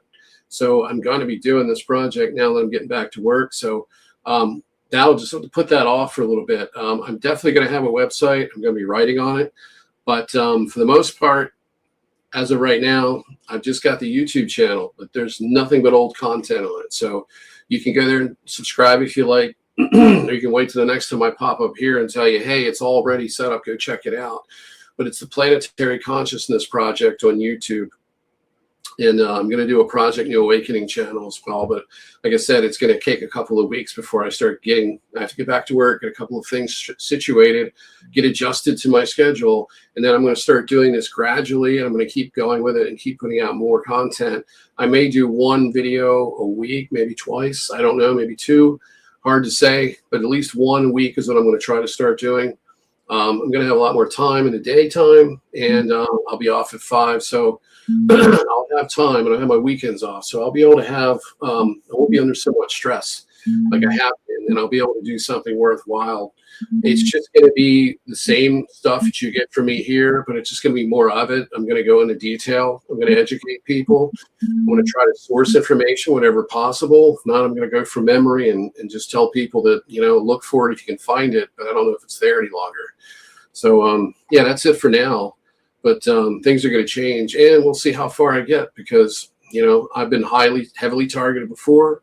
Health isn't that great. I don't think I have a long time to live, but I think I need to do something extremely important in the time that I have. So that's what I'm here to do. And I want to be somebody, and I already am to a degree, but I have to go all the way in order to pull this off. I'm someone that they put through a very heavy, very intense suppression protocol. In the future, I'm going to talk about that program. I'm going to go into its name. And I'm going to talk about a type of program that has nothing to do with, secret space program or anything like that. It has to do with taking assets that they want to suppress, ones that they feel that are going to be a problem, ones that have the ability, if left unhindered, could go out and change people's minds and cause a pushback against their agenda. That's where I fall. That's the type of person I am, and there's plenty of other people out there. Not many get through this type of thing. So I'm going to be talking about that as well. And I think that's about it. Kind of losing my voice now. And and guys, I'm Typical Skeptic Podcast, and I just want to say, whether you're religious or not, just try to celebrate Easter tomorrow and show love for your family and your friends, and celebrate it the way you want to celebrate it. And it's the spring equinox kind of. It's like we're coming into spring. Let's try to make changes in the world and try to love each other and help each other. And do you have any final words, Nate? No, I just want to talk to you for a moment after we leave, and I just want to give everybody and say Happy Easter to those who celebrate it. For those who don't, have a great Sunday, a great week. I may have to call you on Messenger because what happens is when I hit end on StreamYard now, it says that's a wrap and it knocks me out of the studio. So if it does that, I'll call you on Messenger. Well, let me see if I got to go plug my phone in. So give me about 5 or 10 minutes. I got 1%. It's ready to die. It's planned obsolescence. All right. Well, thanks everyone, and enjoy the holiday tomorrow. And I love you guys, and take care, guys. Good night, everyone.